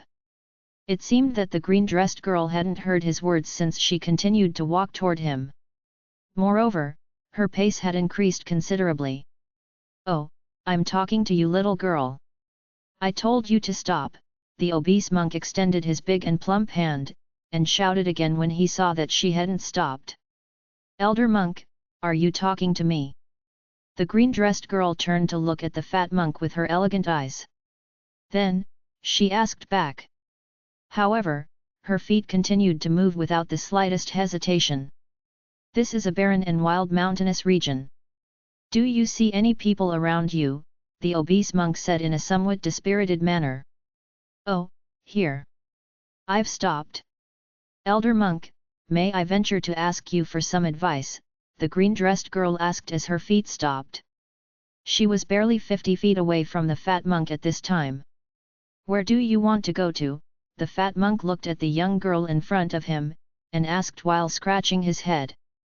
"I have to go to the Xixia country," the green-dressed maiden replied. "Go back," the obese monk stated. "What?" I said. "Go back." "Why? Wei country doesn't prohibit the entry into Xixia country." "That is true. However, Xixia country is going through a tumultuous situation these days. Zombies, skeletons, and gangs of robbers have gone berserk. They've caused havoc in every corner of that country. So, what does this sweet little girl wish to do there? I think it would be fun to go there. I would request the master to let me go if there is nothing important to talk about since I'm in a hurry to get there," the green-dressed girl said as if she wanted to bypass the fat monk. "Hey, I'm telling you the truth.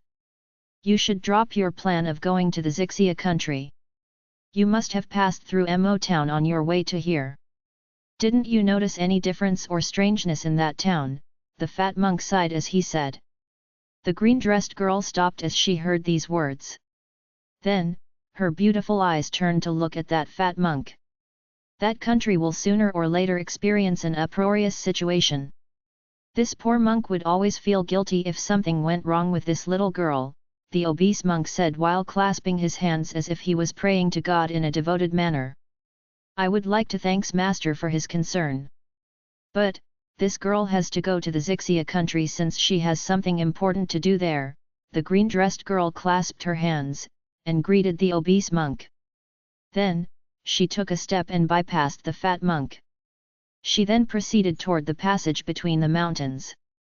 However, she had barely taken a few steps when a yellow silhouette flashed in front of her. The obese monk had appeared before her by seemingly teleporting himself. Once again, he stood in front of her to block her way. Master, what does this mean? The girl's elegant eyebrows creased. Little girl, you'll have to pass through this poor monk's mountain pass first if you're so desperate to go to the Xixia country. You'll be allowed to pass through here if you can hit this monk, or touch this monk's cloth, the monk stated. All right. The green-dressed girl's voice had barely faded when the invincible aura of a Xian Tian warrior broke out of her body. Then, her body leaned forward as she swept her hand with lightning speed toward the monk to grasp him. Oh dear, this little girl is already attempting to hit me. I had barely finished my words. This girl didn't give this poor monk a little preparation time. The monk seemed to have received a jolt. However, his plump body slightly bent and slipped away from the quickly approaching hand of the girl. But then, another fist swept towards the obese monk after the first attack. Moreover, it had come from a tricky angle this time. The obese monk's stature was extremely nimble. He inclined to the side and evaded the strike once again. Master, be careful. The girl's eyebrows tightly creased, and she reprimanded him in a gentle manner. After that, the aura around her body started to surge in a fierce manner. Then, her fists got curled up in a blue radiance. And, her clothes started to flutter, and exude bursts of intense water attribute waves. The speed of her fists had doubled now.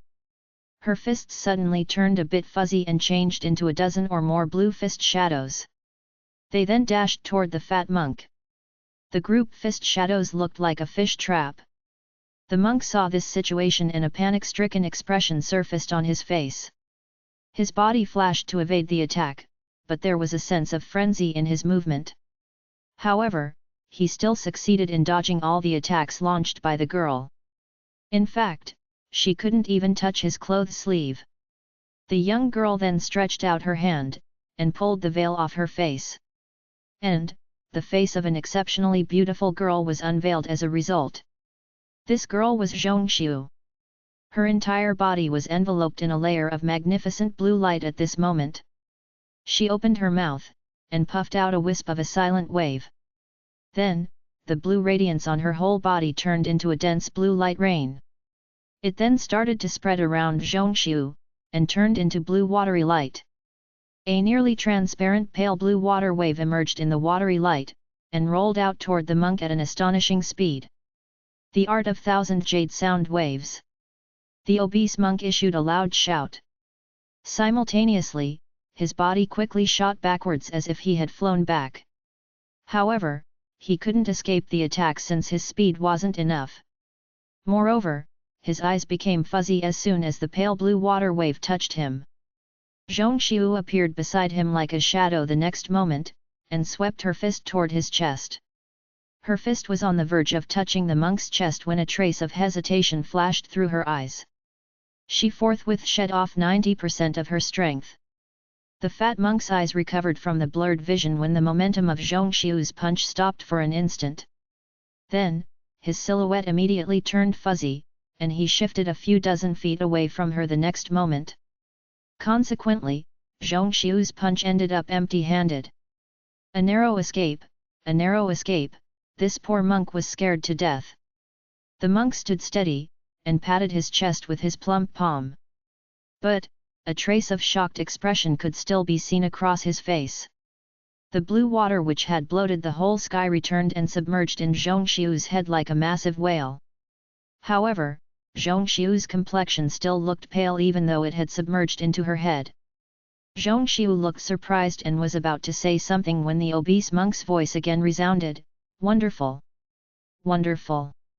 You possess third-ranked Phoenix Sound bloodline. Therefore, you are proficient in using the art of thousand jade sound waves. Indeed, it's a wonderful match. I hadn't expected that this young girl would be blessed with such a good fortune. On top of that, you are also very kind-hearted. Anyway, this poor monk won't stop you from going to the Xixia country anymore." The obese monk shook his head, and clicked his tongue in amazement. "Master's cultivation is very profound. I wonder how I should address him," Zhongxiu asked. "Haha, this poor monk is called Miao Kong." "You don't need to call me master," the fat monk laughed.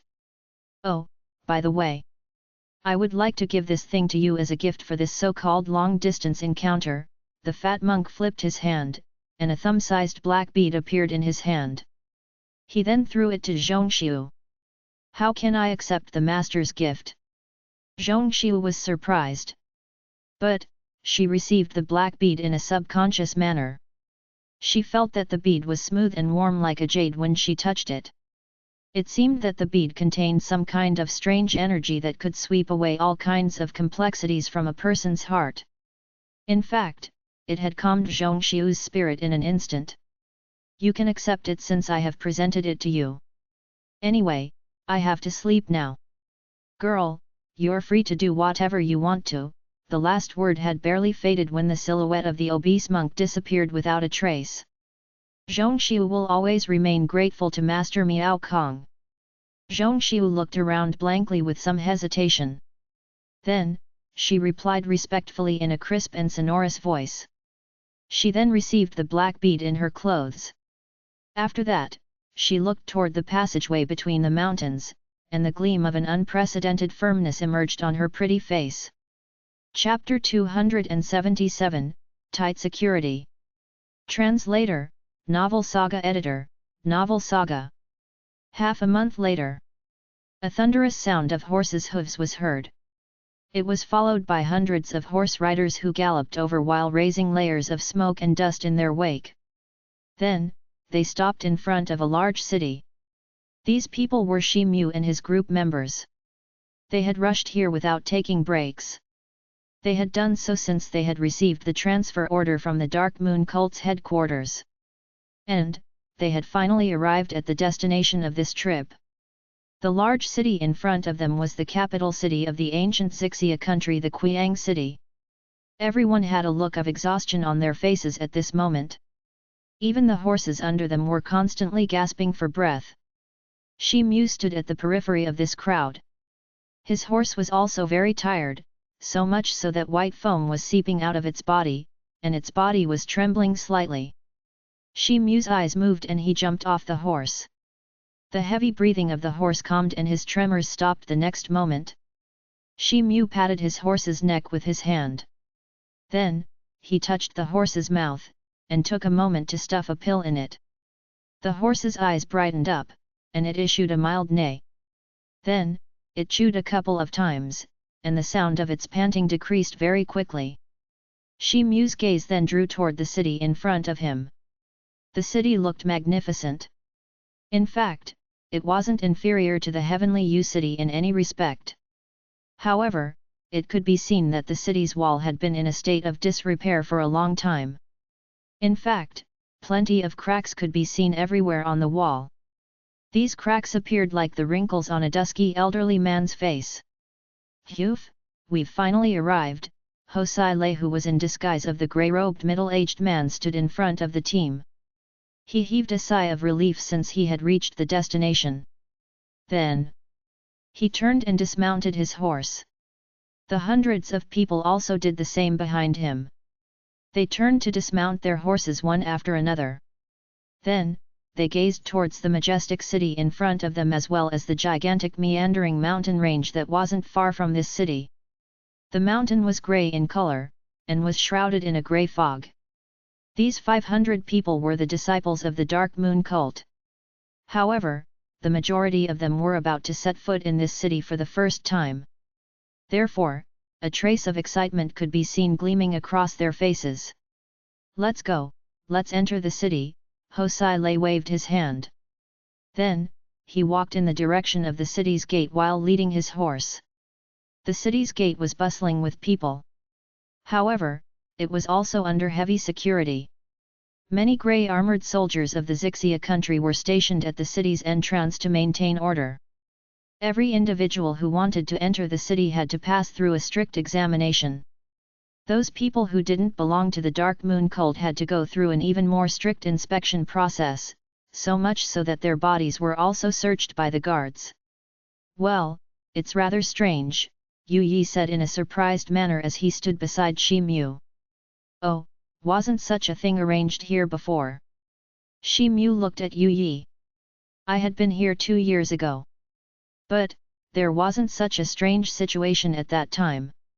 In fact, no security guards had been stationed at the city's gate back then." Yu Yi shook his head as he replied. Shi Mu heard these words, and hummed in response. However, a strange thought had already cropped up in his mind. The two men then advanced toward the city's gate along with the group. Cai remained quiet as it crouched on Shi Mu's shoulders. In fact, it seemed as if he was an ordinary parrot. The parrot is indeed very smart. In fact, it is rare to see a bird that is unafraid of strangers like it is. Yu Yi looked at Cai and said. Shi Mu creased into a smile, and stretched out his hand to tease Cai for a moment. After that, he fed Cai a nut. Shi Mu had explained to everyone that he had found Cai in the woods in the vicinity of the lake. So, Cai had been pretending to be an ordinary parrot since then. However, his acting skills hadn't left the scope for suspicion so far. The group of people gradually arrived near the city's gate. This large group that comprised of 500 cream disciples of the cult had long drawn the attention of the surrounding people toward them. Shi Mu swept his gaze around the city's gate in a casual manner. But, he didn't dare to assign his spirit sense to probe around. Instead, he connected his vision with Cai's vision. And, the clear reflection of everything near the city's gate surfaced in his eyes in a distinct manner the next moment. 4, 5, 6, altogether 6 people, Shi Mu's eyes flickered a few times. Shi Mu felt that there were 6 formidable auras hiding near the city's gate. And, they were either bright or dark. This meant they should be either star-ranked magicians or Xiantian martial warriors. "Who are these people?" A guard who looked like the captain of the guards walked over, and cast a keen look at them. "We have come from Pi City," there was an unperturbed expression on Hosai Lei's face when he replied. After that, he fished out the black jade board from his bosom, and flashed it in front of the captain. The captain's facial expression relaxed slightly as he cast a keen glance at the jade board. Then, he nodded, and cupped his hands toward Hosai Lei and said, "Respected senior envoy, you have had a long and tiring journey, please let them pass." The captain returned the jade board to Hosai Lei. He then waved his hand, and the guards at the gate stepped aside to make way for the group. "Oh, don't you need to inspect?" Hosai Lei asked. "Respected senior envoy is making fun of us. These inspections are aimed at thwarting the enemy spies who try to sneak into our territory. However, everyone here is an elite disciple of the Dark Moon cult. So, the inspection is exempted for them," the captain replied. Hosai Lei was somewhat nervous in his heart at this moment. However, he had become even more skilled at feigning facial expressions, so much so that he hadn't shown any flaws so far. He nodded to the captain. After that, he entered the city's gate along with the crowd of people behind him. The Qiang city deserved to be the capital city of Xixia country. It was because the interior of this city didn't even remotely resemble the image of a semi-abandoned city that they had previously seen. The roads were paved with smooth and flat floor tiles. And, the buildings on either side of the road appeared clean and spacious. In addition, the stream of people also looked very dense in this city. All these features constituted an image of a bustling city. Shi Mu cast a sweeping glance around the city. He had learned a lot of things about this city on the way from Mu Yi. Qiang City was mainly divided into two districts, East and West. The Western district was relatively smaller. But, it was directly under the control of the Dark Moon cult. In addition, a large-scale stronghold of the Dark Moon cult was also situated in the Western district. It was reported that the next selection competition was scheduled to be held there. The Eastern district was the residential area for ordinary people. And, it was also considered the commercial and trade hub of the city. Most of the shops were concentrated in the Eastern district of the city. This group was in the Eastern district of the city at the moment. We will head to the stronghold first since your accommodation has been arranged there. We haven't had proper food or sleep throughout the journey. So, you people can take a proper rest there. Hosai Lei turned around and addressed the crowd. Thank you, Special Envoy Li. The people heard his words, and responded in succession. They had been constantly moving throughout the journey. So, they were exhausted, and indeed needed a good rest. Shi Mu also followed the crowd. His eyes often drew towards the nearby shops, and a trace of amazement gleamed in his eyes. He noticed that the shops here weren't that small. In fact, they didn't appear much inferior to the large-sized shops in the Heavenly U City. Shi Mu glanced at the blade and stick that he carried on his back, and an idea suddenly crossed his mind. What's wrong? Does Brother Mu intend to purchase something here? I'm very familiar with the shops in this city. I can recommend you a couple of things if you're interested, Yu Yi said. Thank you so much for your help, Brother Yu. But, I'm still thinking over it. I'll definitely come to consult you when the time comes, Shi Mu replied. Yu Yi nodded. The pedestrians arrived at the western district of the city after half an hour. And stopped in front of a lofty grey building. The large-scale stronghold of the Dark Moon cult was located in this district. And perhaps, it was somehow related to the upcoming selection matches since a sea of crowd could be seen here. Also, everyone here seemed like the disciples of the Dark Moon cult since they were dressed in the grey robes. You people should be the elite disciples who have been selected by Pi City's sub-altar. I had received the news of your arrival in the city. A grey-robed deacon walked out from inside when these people came outside the large palace. He was followed by two grey-robed disciples. I am Li Shen. I had been given the responsibility by Green Wolf's palace lord to act as the envoy for the Pi City, Hosai Lei said. So, you are senior brother Li. You have taken a great trouble to rush over here. The grey-robed deacon looked into Hosai Lei's eyes and took something out of his bosom, as if he wanted to compare something. Then, he nodded to him. Hosai Lei felt relieved in his heart as he saw this. Senior brother Li, please come along with me. Meanwhile, you two lead these disciples to the dwelling place that has been arranged for them. And, let them take a good rest, the grey-robed man commanded the two grey-robed disciples who stood beside him. Then, he walked toward the palace behind him. Hosai Lei cast a glance at Shi Mu, and gave him a brief nod. After that, he walked into the hall along with the grey-robed deacon. Fellow brothers, please come along with us. The two Dark Moon cult disciples bore a respectful expression on their faces as they said. Then, they led the crowd toward the front. Shi Mu looked at the receding silhouette of Hosai Lei from behind.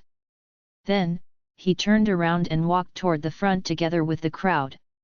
Surprisingly, nobody had noticed that the multicolored parrot that had been on Shi Mu's shoulder had long disappeared. Hosai Lei took a few turns in the palace, and arrived at the main hall along with the grey-robed deacon. A white-haired old man was seated behind a long table in this main hall. His chin rested on one of his hands, and he seemed to be dozing off. Hosai Lei was astounded on sensing the white-haired old man's aura. The formidable aura around the old man felt as profound as the deep sea. He was a moon-ranked magician. Elder Fang, the selected disciples from Pi City have arrived. And, this is Li Shen, their commanding envoy, the grey-robed deacon reverently greeted the white-haired man and said. Hosai Lei also followed him, and greeted the old man in a respectful manner. The white-haired old man opened his eyes as these words surfaced in his ears. He swept his eyes over Hosai Lei once. Then, he sat up straight and said, "Oh, you have had a long and exhausting journey. It's all for the sake of our great sect. Even my subordinates have taken a lot of troubles for their sect." Hosai Lei took out the black jade board, and handed it over to the old man with deep veneration. The white-haired old man nodded with satisfaction. Then, he received the jade board and erased the order without lifting his head. "Good, your mission is now considered accomplished. You can go to receive rewards for the accomplishment of this mission." Hosai Lei felt relieved after he had heard these words. Then, he made a ceremonious gesture to greet the white-haired old man. After that, he turned around and walked toward the exit door. Hosai Lei stepped out of the palace, and walked away from the field of vision of the old man. Only then did he heave a sigh of relief. However, a faint trace of fear still lingered on his face. So, he glanced back toward the palace. Then, he took a step and started to walk along the road for some time. However, Hosai Lei couldn't receive the rewards that had been mentioned by the white-haired old man. There were two main reasons for it. First, he would have to show the Dark Moon in order to receive the rewards, and it would be very easy to catch him then. Secondly, he didn't know the place from where he could collect the rewards. Hosai Lei raised his collar, and covered half of his face. Then, he walked away from the black building at a fast pace. He walked quickly all the way, and soon left the place. Hosai Lei arrived at a remote alley after quarter of an hour. He then exhaled a long breath. His entire body had been covered by a thin layer of sweat by this time. "Haha, look at your timid appearance. You are indeed useless," a voice suddenly resounded at this moment. Hosai Lei was left startled as he heard this voice. And, a black scepter appeared in his hand with a flash of black light. Then, he quickly turned around towards the source of the sound. He saw that a multicolored parrot stood on a nearby wall. It was Cai. "Cai, so it was your voice. You scared the hell out of me." Hosai Lei shouted in one breath as he saw Cai in front of him. His voice revealed that he was in a foul mood. "Oh, it was Shi Tiu who made me come over to you. Otherwise, who wants to come here to scare you?" Cai mumbled as if he was unhappy with something. "May I ask what instructions Senior Mu has given you to convey?" Hosai Lei's facial expression looked respectful as he asked. "Shi Tiu has said that it's up to you whether you want to participate in this competition or not.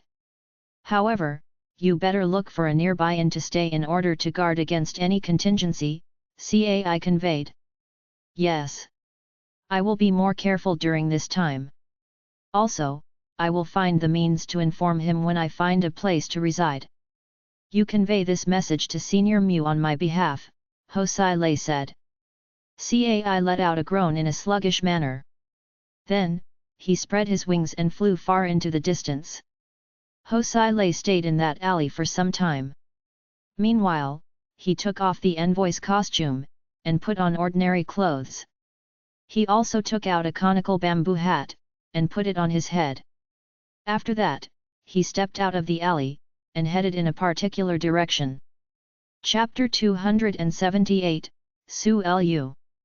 Translator, Novel Saga Editor, Novel Saga. Brother Mu, this is your dwelling place. You can go out anywhere of your own accord. However, you must always pay attention to the notice board that is placed outside. The latest information pertaining to the selection matches will be displayed there." The grey-robed disciple of the Dark Moon cult opened a room and said. Shi Mu walked into the room. Then, he swept his gaze around, and found out that the room was only a few feet in size. It was a small-sized room with simple furnishing. There were no other amenities in the room apart from a chair, a desk, and a stool. In fact, it was similar to the rooms of any ordinary inn. However, a few faintly visible spirit patterns could be seen in the corner of the room. Apparently, those patterns were some kind of restriction spell to isolate the spirit sense from the outside world. This was a towering black building. The accommodation for the Dark Moon cult disciples who had been selected in the preliminary selection competition had been arranged in this building. Shi Mu's room was situated on the first floor. There was a large notice board not far from the door of his room. Well, thank you. Shi Mu didn't care about the size of the room. So, he walked in. The grey-robed disciple left since he had to arrange dwelling places for other people as well. Shi Mu took a round in the room. Then, he sat down. A shadow flew in from outside at an extremely fast speed at this moment, and landed on Shi Mu's shoulder. It was Cai. Shi Tou, Hosai Lei has safely left the subaltar. I conveyed your message, and asked him to find a place to reside in the vicinity of this building for the time being. That's good. You keep a close watch on him for a while. I think that he probably won't betray me since his spirit-capturing bead is still in my possession.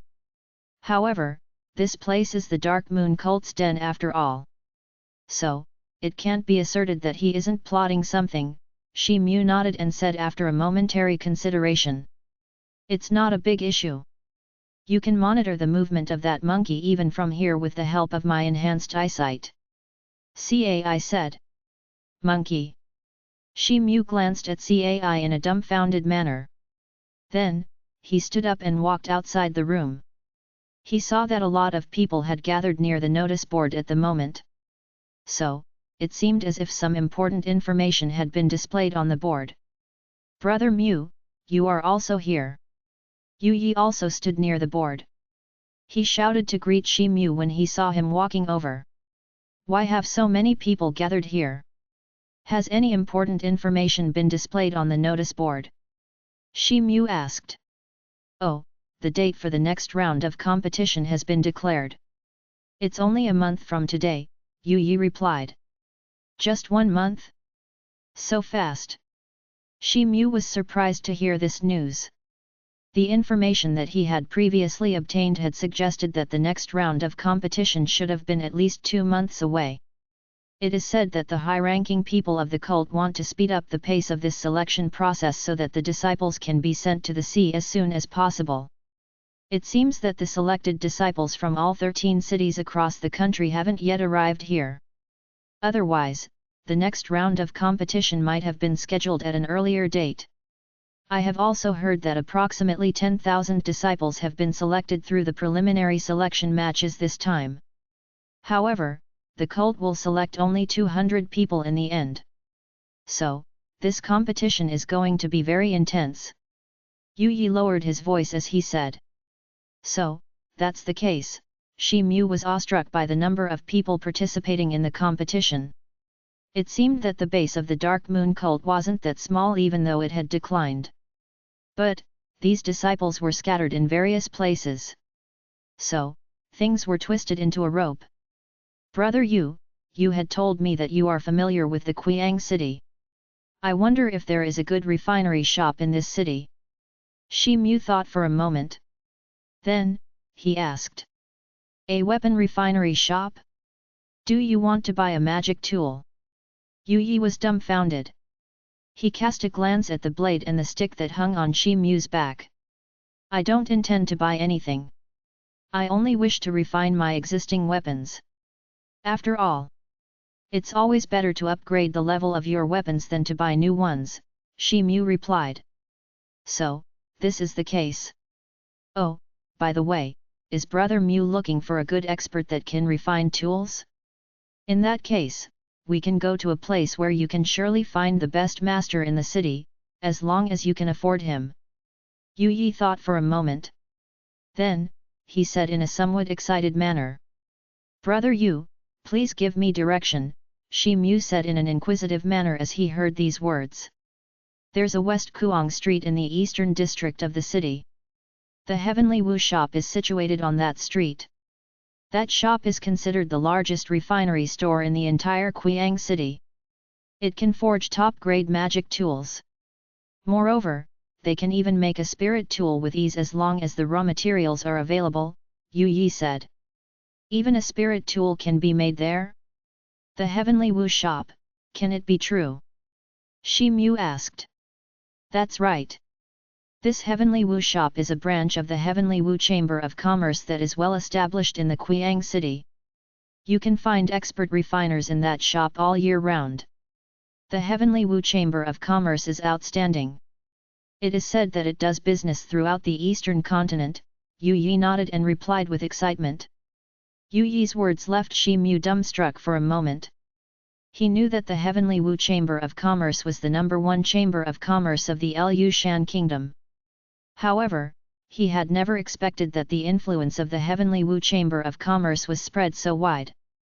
In fact, it didn't seem to be an exaggeration if it was said that the Heavenly Wu Chamber of Commerce was the best chamber of commerce in the entire eastern continent.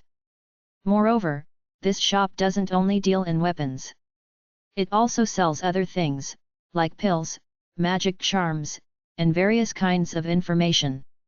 I'm now very interested to go and take a look at this shop after listening to Brother Yu's words, Shi Mu said. Shi Mu looked towards the sky, and noticed that the sky had already darkened. The two people's conversation continued for a while. Then, they returned to their respective rooms. Shi Mu set out for the shop at the crack of dawn the next day. He proceeded in a particular direction according to the address mentioned by Yu Yi, and soon arrived at West Kuang Street in the Eastern District. It didn't take him long to find the Heavenly Wu Arms shop. The Heavenly Wu Chamber of Commerce had a great reputation throughout the continent. Therefore, the Heavenly Wu shop was naturally the best shop of its kind in the West Kuang Street. The shop was enormous. It had 4 or 5 large alcoves. In addition, it was decorated in a magnificent and luxurious style. A number of people could be seen in the shop even though it was early morning. So, it was evident that its business was flourishing. Shi Mu slowly walked into the shop. The shop looked lively with a lot of people. Shi Mu noticed that there were numerous shelves in the shop. And, they all were piled up with a myriad of weapons. In fact, a few strange weapons such as meteor hammers, razor blades, and so on could also be seen on those shelves. The products on those shelves had a strange and cold shine. Anyone could notice at a glance that these were premium quality products. "Senior, what kind of weapon are you looking for?" An amiable round-faced man welcomed him in a very kind manner. This person was also a martial warrior. However, he was barely at the Houtian primary stage. "I know that these weapons are of first-class quality. However, they're ordinary weapons. What about the magic tools? Why can't I see them around?" Shi Mu looked around the shop as he said. "Can it be possible that Senior has come to our store for the first time? The magic tools are displayed in the inside room. Please come with me if you want to see them," the round-faced man said as he made a gesture of invitation. Shi Mu followed the round-faced man, and walked into the inside room. This room was a lot smaller than the outer room. Only a few shelves could be seen here. An assortment of 4 or 5 hilted magic weapons was placed on each of these shelves. And, the surface of each of these weapons was densely covered with magic patterns. Moreover, those magic patterns were emitting faint multicolored rays of light. Each shelf was shrouded in a white light screen. Apparently, it was some kind of protection spell. Shi Mu's eyes streaked across the magic weapons in a quick manner. He noticed that these magic tools varied in appearance. He then started to look over the shelves one by one. He finally stood in front of the last shelf after a while. Only 3 magic tools had been placed on this shelf. A short stick that was fiery red in color, a sea blue warrior's blade, and a black steel whip. These 3 magic tools exuded a magnificent brilliance which seemed far more powerful than that of the other magic tools. Shi Mu stood at a distance from the light screen. However, he could still vaguely sense the strong magic power waves that these tools were emanating. "High-ranked magic tools," Shi Mu said in a low voice. "Senior has good eyesight. These 3 magic tools stemmed from the hands of our store master Su Lu.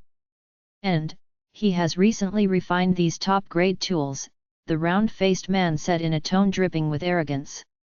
Shi Mu recalled that Yu Yi had mentioned a name yesterday. He had said that Su Lu was this shop's master, and was in charge of refining tools. Judging from these 3 tools, it could be said that this man's refining method was indeed exquisite. Respected Master Su Lu has performed a splendid job. Honestly speaking, I haven't come here to buy a weapon. I have come here to get my weapons refined in order to upgrade them. Shi Mu said. This shop also provides this service. But, this task is in charge of the manager of this store. Senior, please follow me. The round-faced man cast a glance at the blade and the stick on Shi Mu's back as he said. They arrived at the reception hall of another inside room that was deeper into the shop.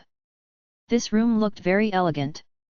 In fact, it looked like a place to receive noble guests. The round-faced man served Shi Mu tea and snacks. After that, he took his leave and departed through the side door. Shi Mu didn't touch these snacks. Instead, he closed his eyes for a moment to regain his composure. He didn't want to attract people's attention. Therefore, he hadn't brought Cai here along with him. Instead, he had let it move freely in the city so that he could monitor Hosai Lei without much effort. A blue-robed middle-aged man walked in not long after. The complexion of this man was needlessly white, and his appearance was rather scholarly and cultured. His body was indistinctly emitting magic power waves. He was probably at the peak of spirit-ranked magician's realm. I didn't know that such a noble guest had graced us with his presence. Please accept my apologies for not coming out before to welcome you in a proper way. I am this store's manager, and my surname is Tian. It seems that my noble friend is rather new to this place. I guess it should be the first time he has visited this store. May I ask my dear friend's name? The blue-robed middle-aged man chuckled in a gentle manner. He sat down opposite Shi Mu, and said. Mu Shi, Shi Mu replied. So, my noble friend is called Mu. I was informed by one of my men that you want to give your weapons for further refinement. The manager didn't waste too much time on formalities, and jumped straight to the point. Yes, here are those 2 weapons. Shi Mu took off the blade and the stick from his back, and placed it on the table. The table was made of fine quality mahogany. So, it was capable of bearing the heavy weight. However, it produced a buzzing sound as soon as the blade and the stick were placed on it, as if it was unable to withstand the overwhelming weight of the 2 weapons. A trace of astonishment glinted on Manager Tian's face as he saw this. After that, his casual expression receded, and a dignified look appeared on his face. He then sized up the 2 magic weapons in a careful manner. He observed them for some time with furrowed brows. Then, he stretched out his hand, and tried to pick up the short stick. His arms gathered the strength to lift the stick. But then, his complexion abruptly changed as he saw that the short stick hadn't budged. Evidently, this stick was insanely heavy, like a boulder. Then, he exerted his full strength to lift the short stick. Veins protruded from his hands and his face also somewhat flushed as a result. The stick slowly left the table. However, Manager Tian's body suddenly wobbled when the short stick was a foot away from the table. And, the short stick fell from his hand. It was about to pound on the floor when an arm suddenly extended, and grabbed the black stick in the air. Shi Mu placed the short stick back on the table, and gave a smile to Manager Tian. Manager Tian was obviously feeling a bit embarrassed. Noble friend possesses extraordinary strength. He can use such a heavy weapon so conveniently. Manager Tian also smiled back in a somewhat embarrassed manner. But, he soon regained his composure and said. I have examined it, and found that your Excellency's magic tool is very special. After all, it has such an astonishing weight even though it is very short. Please forgive this inexperienced man. I haven't seen such a material before, Manager Tian said. Shi Mu wasn't surprised on hearing his words. It seemed that this kind of meteoric iron had appeared only in the vicinity of the Eastern Sea. So, it wasn't strange to hear that Manager Tian had never come across such material. Then, what about my request? Shi Mu said. Respected friend, you don't have to be impatient. I'll go down and ask for Master Su's guidance. He is an experienced man with extensive knowledge. He will certainly be able to recognize the material of my respected friend's weapons. As for refining and upgrading these weapons, I don't think it will be a problem for him. Manager Tian stood up and said. Well, then I would trouble Manager Tian, Shi Mu said. Manager Tian then took his leave and walked down. The sound of the footsteps was heard again after a while. Then, the silhouette of a grey-haired old man who was clad in a green robe appeared. He walked into the hall accompanied by Manager Tian. This person's body didn't look strong and sturdy. However, his hands and feet were bulky, and gave off a kind of courageous and formidable aura. Shi Mu used his spirit sense to sense this person's aura, and was left a little surprised. This person turned out to be an earth-ranked powerhouse. Chapter 279, Curious Occurrence. Translator, Novel Saga Editor, Novel Saga. He, so this is our noble friend Mu Shi? Our noble friend's appearance makes it seems that you should be a disciple of the Dark Moon cult, the green-robed old man said with a soft chuckle. It's a pleasure to meet you, Master Su Lu. Shi Mu stood up. Noble friend, please have a seat. Su Lu sat down on the same seat Manager Tian was previously seated on. And, Manager Tian stood by his side in a respectful manner with his hands hanging alongside his body. I've heard that the quality of our friend's magic weapons is kind of special, so much so that even Manager Tian wasn't able to recognize it. Can they possibly be these two weapons?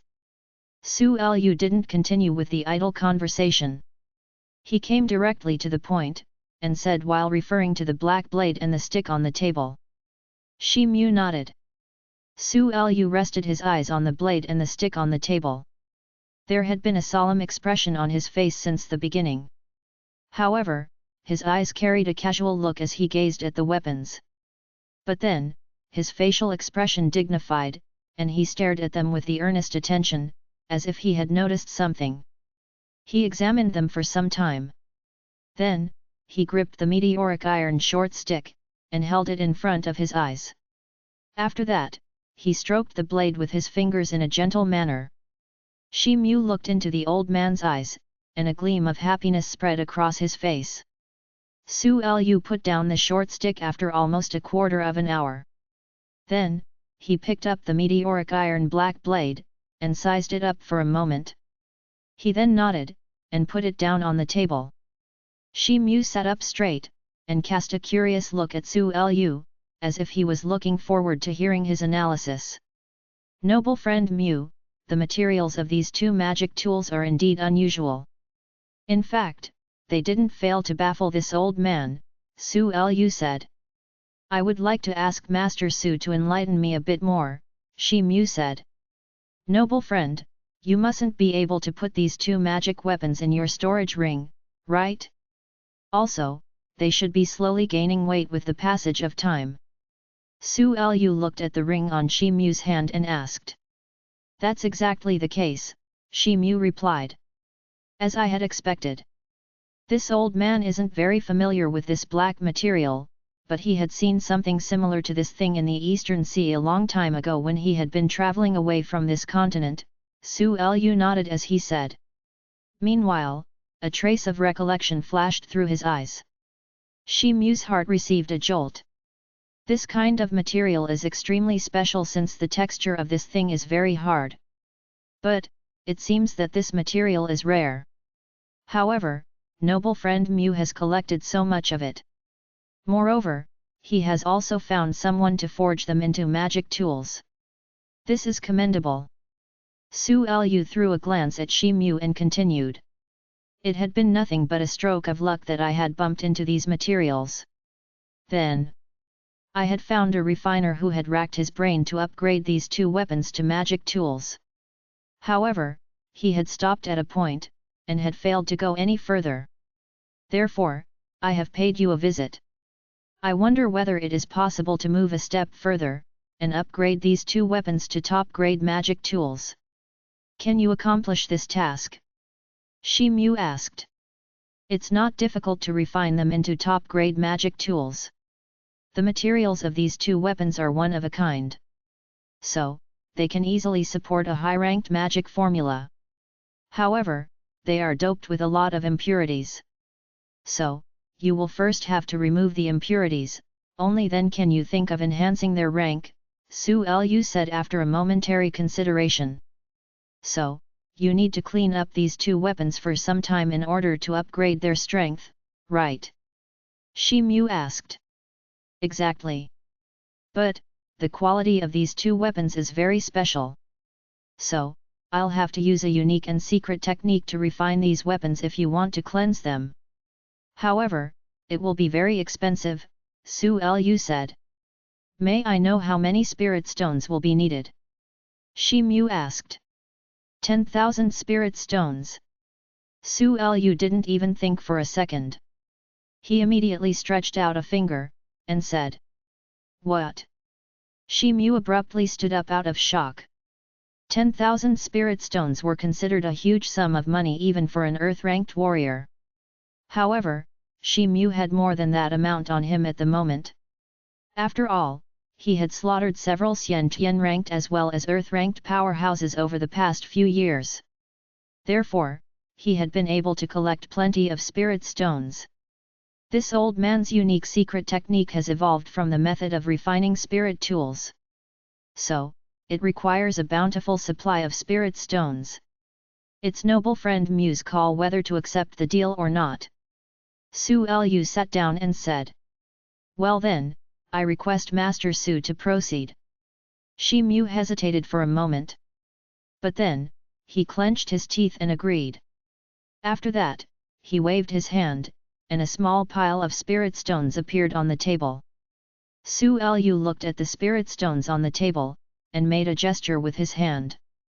Manager Tian then came forward and counted the spirit stones. Then, he gave a nod to Su Lu. After that, the two men discussed for some time, and eventually arrived at a decision. They had also determined the magic formula that would be inscribed on the two magic tools. By the way, this thing on the lower part of my body has also been made from the same material. Master Su can melt it, refine it, and put it together with the blade and the stick. Shi Mu thought of something. Then, he loosened the small meteoric hammer that was tied at his waist and said. The fact was that this hammer had fallen into the category of less needed weapons for Shi Mu due to the enhancement of his strength. No problem. Su Lu looked at the meteoric hammer once, and then nodded in agreement since this was only a trivial matter for him. In addition, can you take a look at this magic tool as well, Master Su? Can you refine it and make it a top-grade magic tool too? Shi Mu said. Then, he drew out a small green bow from the storage ring. This bow was the sky-splitting bow, and there were a dozen or more wind-chasing arrows along with it. The sky-splitting bow was undoubtedly a high-quality magic tool. However, this bow seemed much less effective to Shi Mu now. It had become unsuitable to use with the ascension of Shi Mu's strength. It seemed to Shi Mu that the might of this bow wouldn't be fierce enough to break the defense of a high-ranked warrior or magician. Su Lu received the bow, and observed it for a moment. Then, he said, this bow is also regarded as a high-quality middle-ranked product in the category of magic tools. So, it's easy to upgrade it to the high-grade magic tool. However, there is a little problem, this old man doesn't have the required material. What material do you need? I carry some materials with me. So, there is a possibility that you can get the material to refine this bow from me. Shi Mu's face revealed a delighted look as he asked. Ordinary materials are already at my disposal. However, this bow is somewhat special. In fact, both the bow and the arrows are made from the materials obtained from the body of a bird-class demon beast. So, you need similar materials if you want to upgrade the rank of your bow and arrows, Su Lu said. Bird-class demon beast, Shi Mu muttered to himself. And, it seemed as if he had figured out that he indeed didn't have this kind of material. May I venture to ask Master Su whether the black-winged griffins of the Black Demon sect meet the criteria? Shi Mu's eyes flickered as he recalled the Heavenly Demon sect's griffins. He had got the chance to know about these griffins on his way to Chu Yang City. The black-winged griffins are cherished bird-class spirit beasts. The requirements to upgrade your bow will certainly be satisfied if you can catch one, and fetch its feathers and bones. However, those black-winged griffins are mostly raised by the Heavenly Demon sect. So, their strength is equivalent to that of Xian Tian-ranked warriors. The strength that they display in the air is alarming and beyond comparison.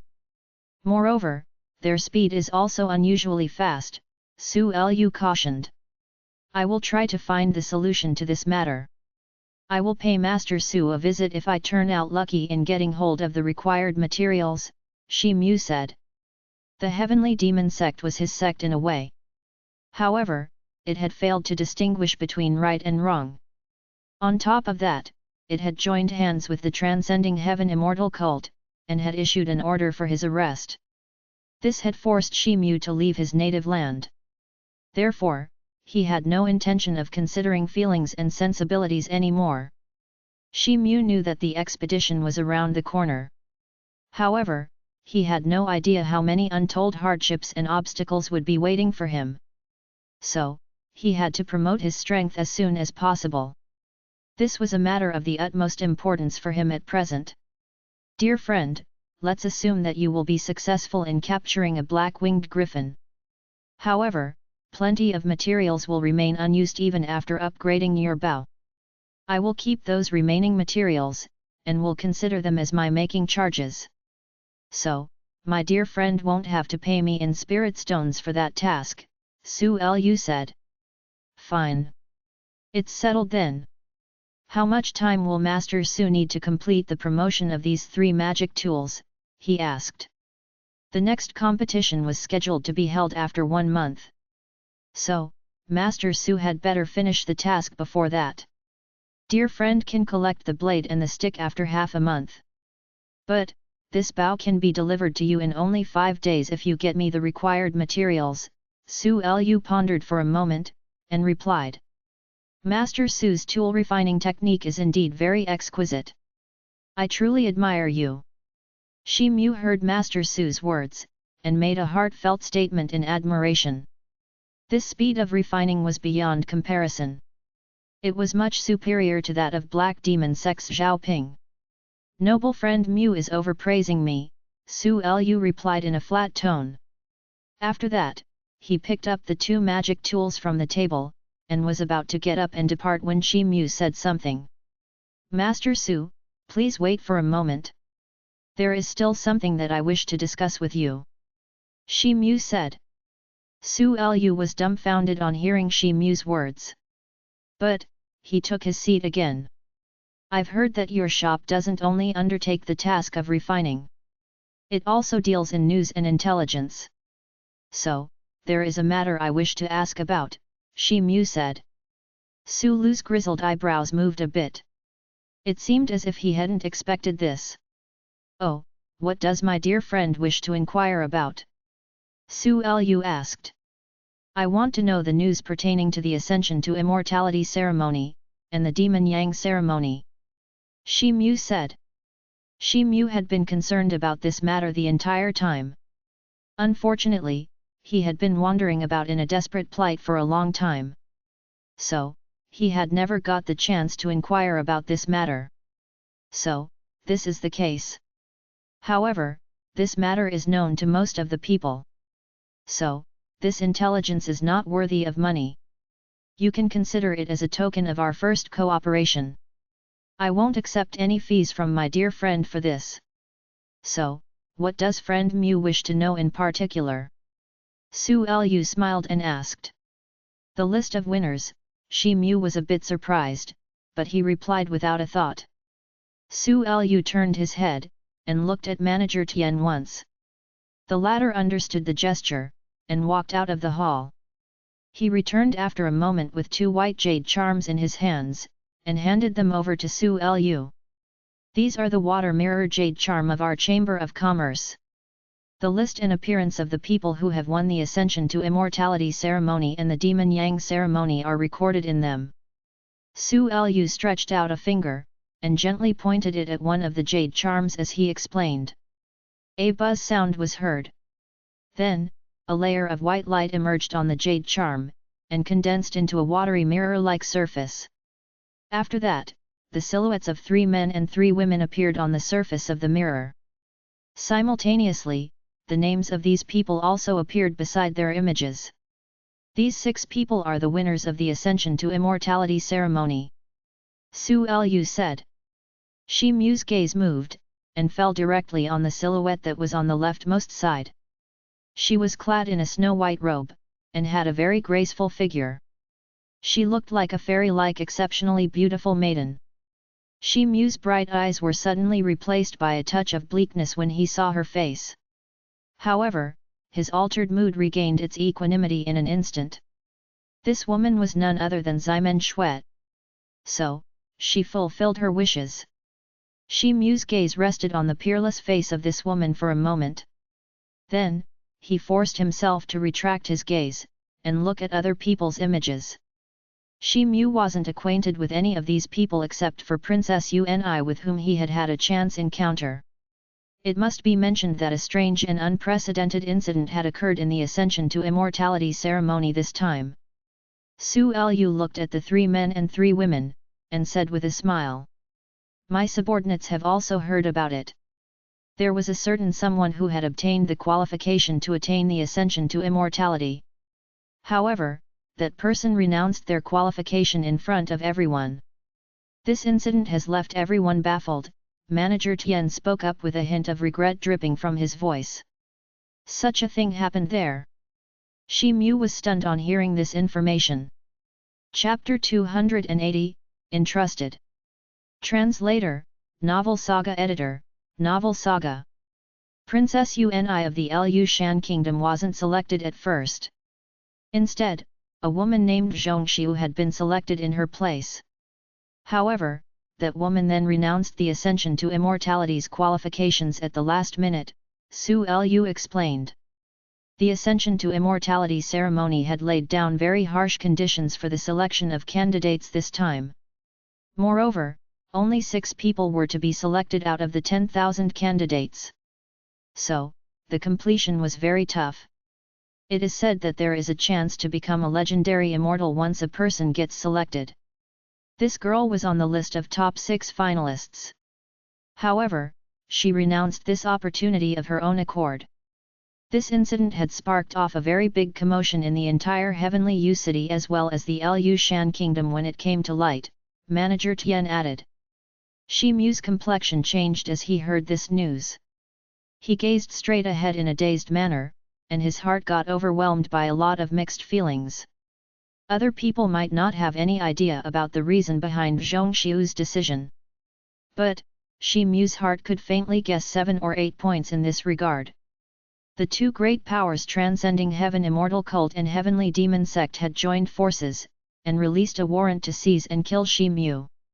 So, Zhongxiu must have heard this news. And, her temperament wouldn't have allowed her to sit back and do nothing. Shi Mu's heart couldn't help but feel a surge of indescribable emotion after he thought this. His mood had also changed unconsciously. Miss Xuet, how can you be so silly? Shi Mu murmured to himself. Is it be possible that dear friend Mu is familiar with this woman, Zhongxiu? Su Lu asked. He had observed the abrupt change in Shi Mu's facial expression. Manager Tian stood to the side. But, he also directed his gaze at Shi Mu when he heard this. That's right. Shi Mu didn't deny it. I hadn't thought that this girl who had made such a startling move could turn out to be a friend of dear friend Mu. Su Lu smiled in a gentle manner as he said. Master Su, I wonder whether your Heavenly Wu Chamber of Commerce can help me in finding out Zhongxiu's whereabouts. Shi Mu looked up and asked. Oh, you only want us to investigate her whereabouts? Su Lu asked. I only want you to find out her trail for the time being. However, I may approach you to help me out with some other matters later, Shi Mu pondered over this matter for a moment. Then, he said, "Okay. But, Heavenly Wu Chamber of Commerce usually charges at least 1,000 spirit stones for the task of tracking down a person. However, I will make an exception for you today. You only have to pay 500 spirit stones, dear friend Mu," Su Lu said. Shi Mu heard his words, and waved his hand without a bit of hesitation. And, 5 middle-rank spirit stones appeared on the table the next moment. "Well, we will give you a reply as quickly as possible," Su Lu said while giving a hand signal to hint Manager Tian to receive those spirit stones.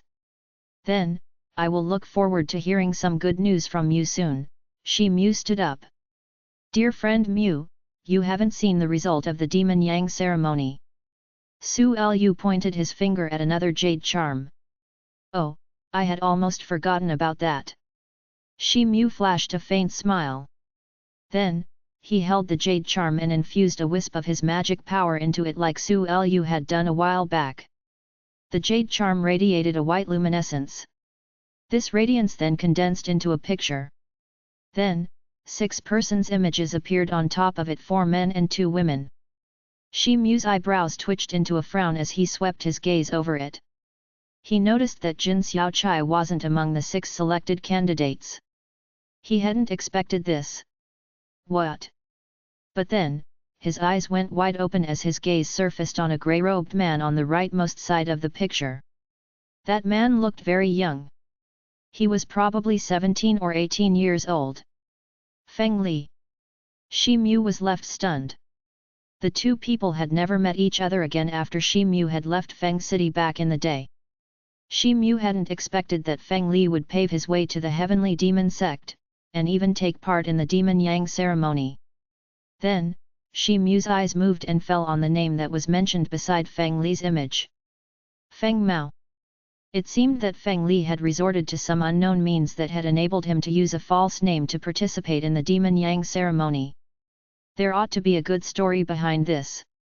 He would like to ask Feng Li about it if he got the chance to meet him someday.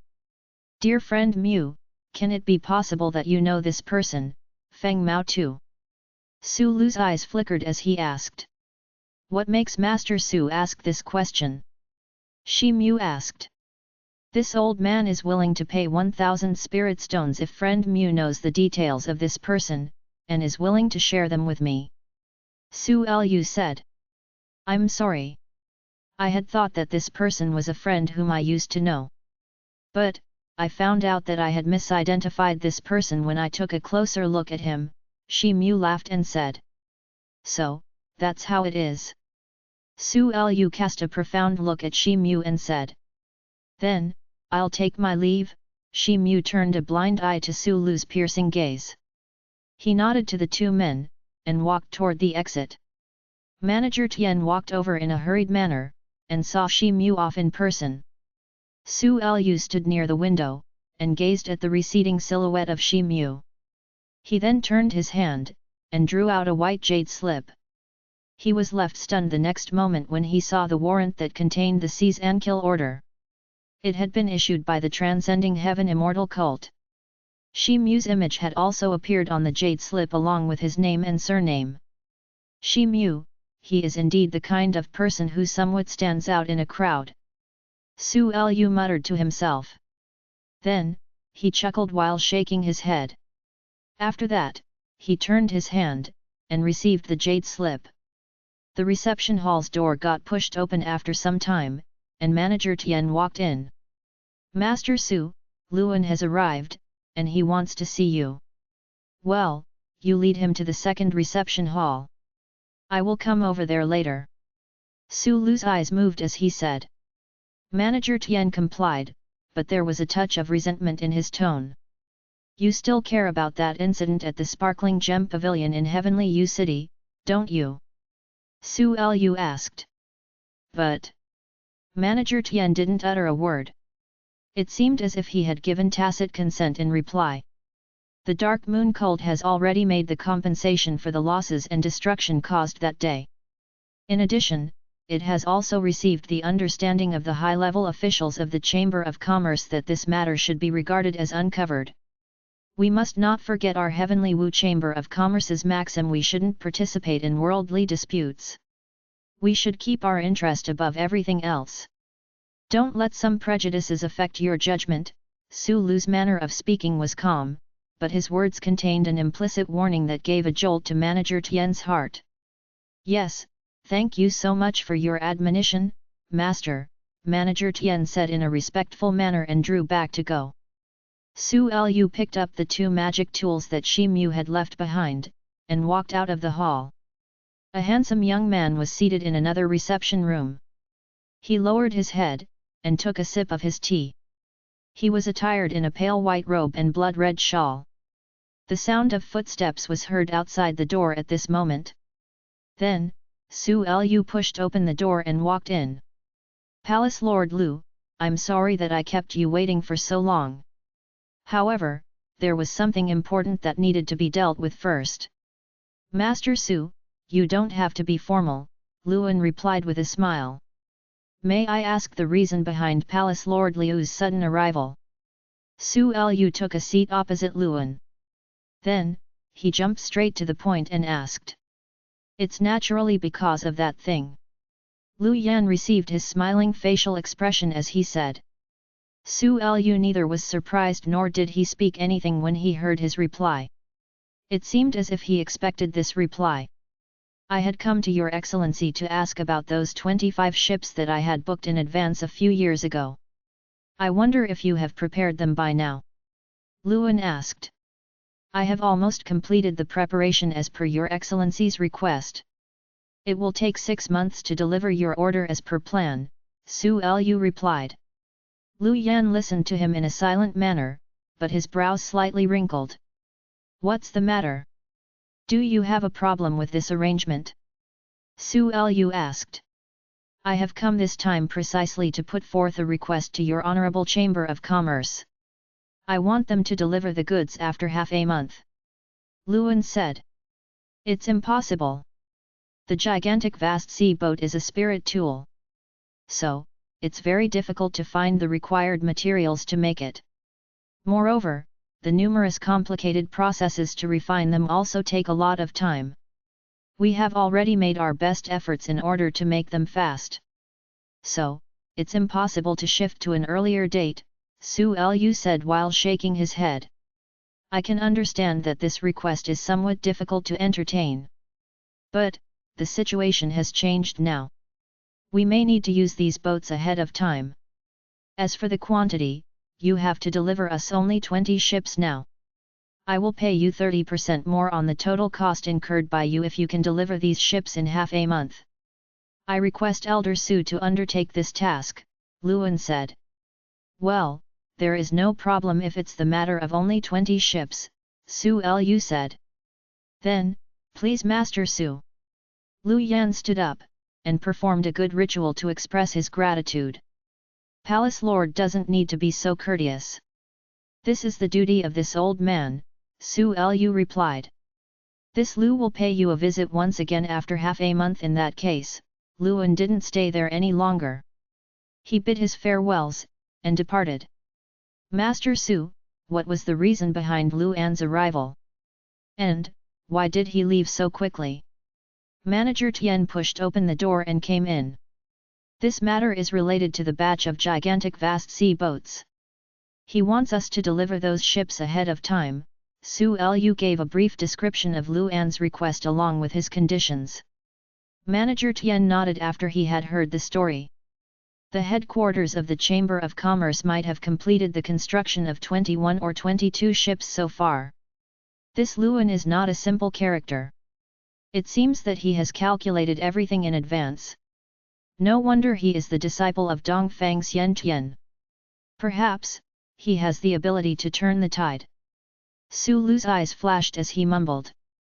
At nightfall, the silver moon looked as if it was hooked to the sky. And, the entire sky was densely covered with stars. A solitary horse rider galloped out of the Qiang city's east gate, and fled to the east while setting off layers of dust in his wake. This person was Shi Mu. He was riding on his war horse. Cai was also with him. It was squatting on his shoulder. The meteoric iron black blade and stick couldn't be seen hanging on Shi Mu's back at this moment. This was the reason why the horse was galloping at an unusually brisk pace. They disappeared into the vast darkness of night within a few breaths. Cai, it's entirely up to you. Do you think you can hunt down a griffin? Shi Mu said. Don't worry. Leave it to me. Cai replied. Shi Mu gazed straight ahead. He knew that the heavenly demon sect had dispatched black-winged griffins to monitor the key transportation roads of the Xixia country. However, Qiang City was the capital of Xixia. So, they didn't dare to presumptuously send those griffins here. Shi Mu had observed something on the way to Qiang City a few days ago. He had noticed that not even a single griffin could be seen in the sky after they were almost 3 or 4 days of traveling distance apart from Qiang City. Shi Mu had then realized that he should be able to bump into the army of griffins as long as he galloped along this road towards the east for some distance. He knew that he needed luck to be on his side to execute his plan. However, he also had Cai to rely on. Shi Mu, killing a griffin of the heavenly demon sect isn't equivalent to confronting the enemy head-on. Cai said. How can it be? The heavenly demon sect has already issued an order to arrest me for no reason whatsoever. Don't you remember that some people had ambushed me when I was in the auspicious river mountain pass? I will follow the same path of evil like them this time, Shi Mu said. 2 days later. There was a desolate mountain range. Shi Mu was climbing up the mountain peak at a very high speed at this moment. His speed was almost 2 times faster than before since he didn't have to carry those 2 heavy weapons. Therefore, he leapt forward in the mountains at a very high speed, like a shadow. A few black spots were hovering over the mountains. They were none other than the black-winged griffins of the heavenly demon sect. Shi Mu approached those griffins from the ground in a very cautious manner. He had done a lot of investigation about the griffins before coming here. There were basically 2 reasons that made the griffins of the heavenly demon sect extremely difficult to capture or kill. Firstly, the flying speed of these birds was extremely fast. Secondly, they had strong endurance. So, they could stay in the sky for a long time. Moreover, these griffins were blessed with very sharp eyes. So, even the slightest changes on the ground below couldn't escape their eyes. He climbed up the largest deserted mountain nearby, and hid behind a large rock for some time. After that, he looked at the griffins that were hovering midair. Cai had been beside him. However, Shi Mu couldn't tell when he had lost sight of it.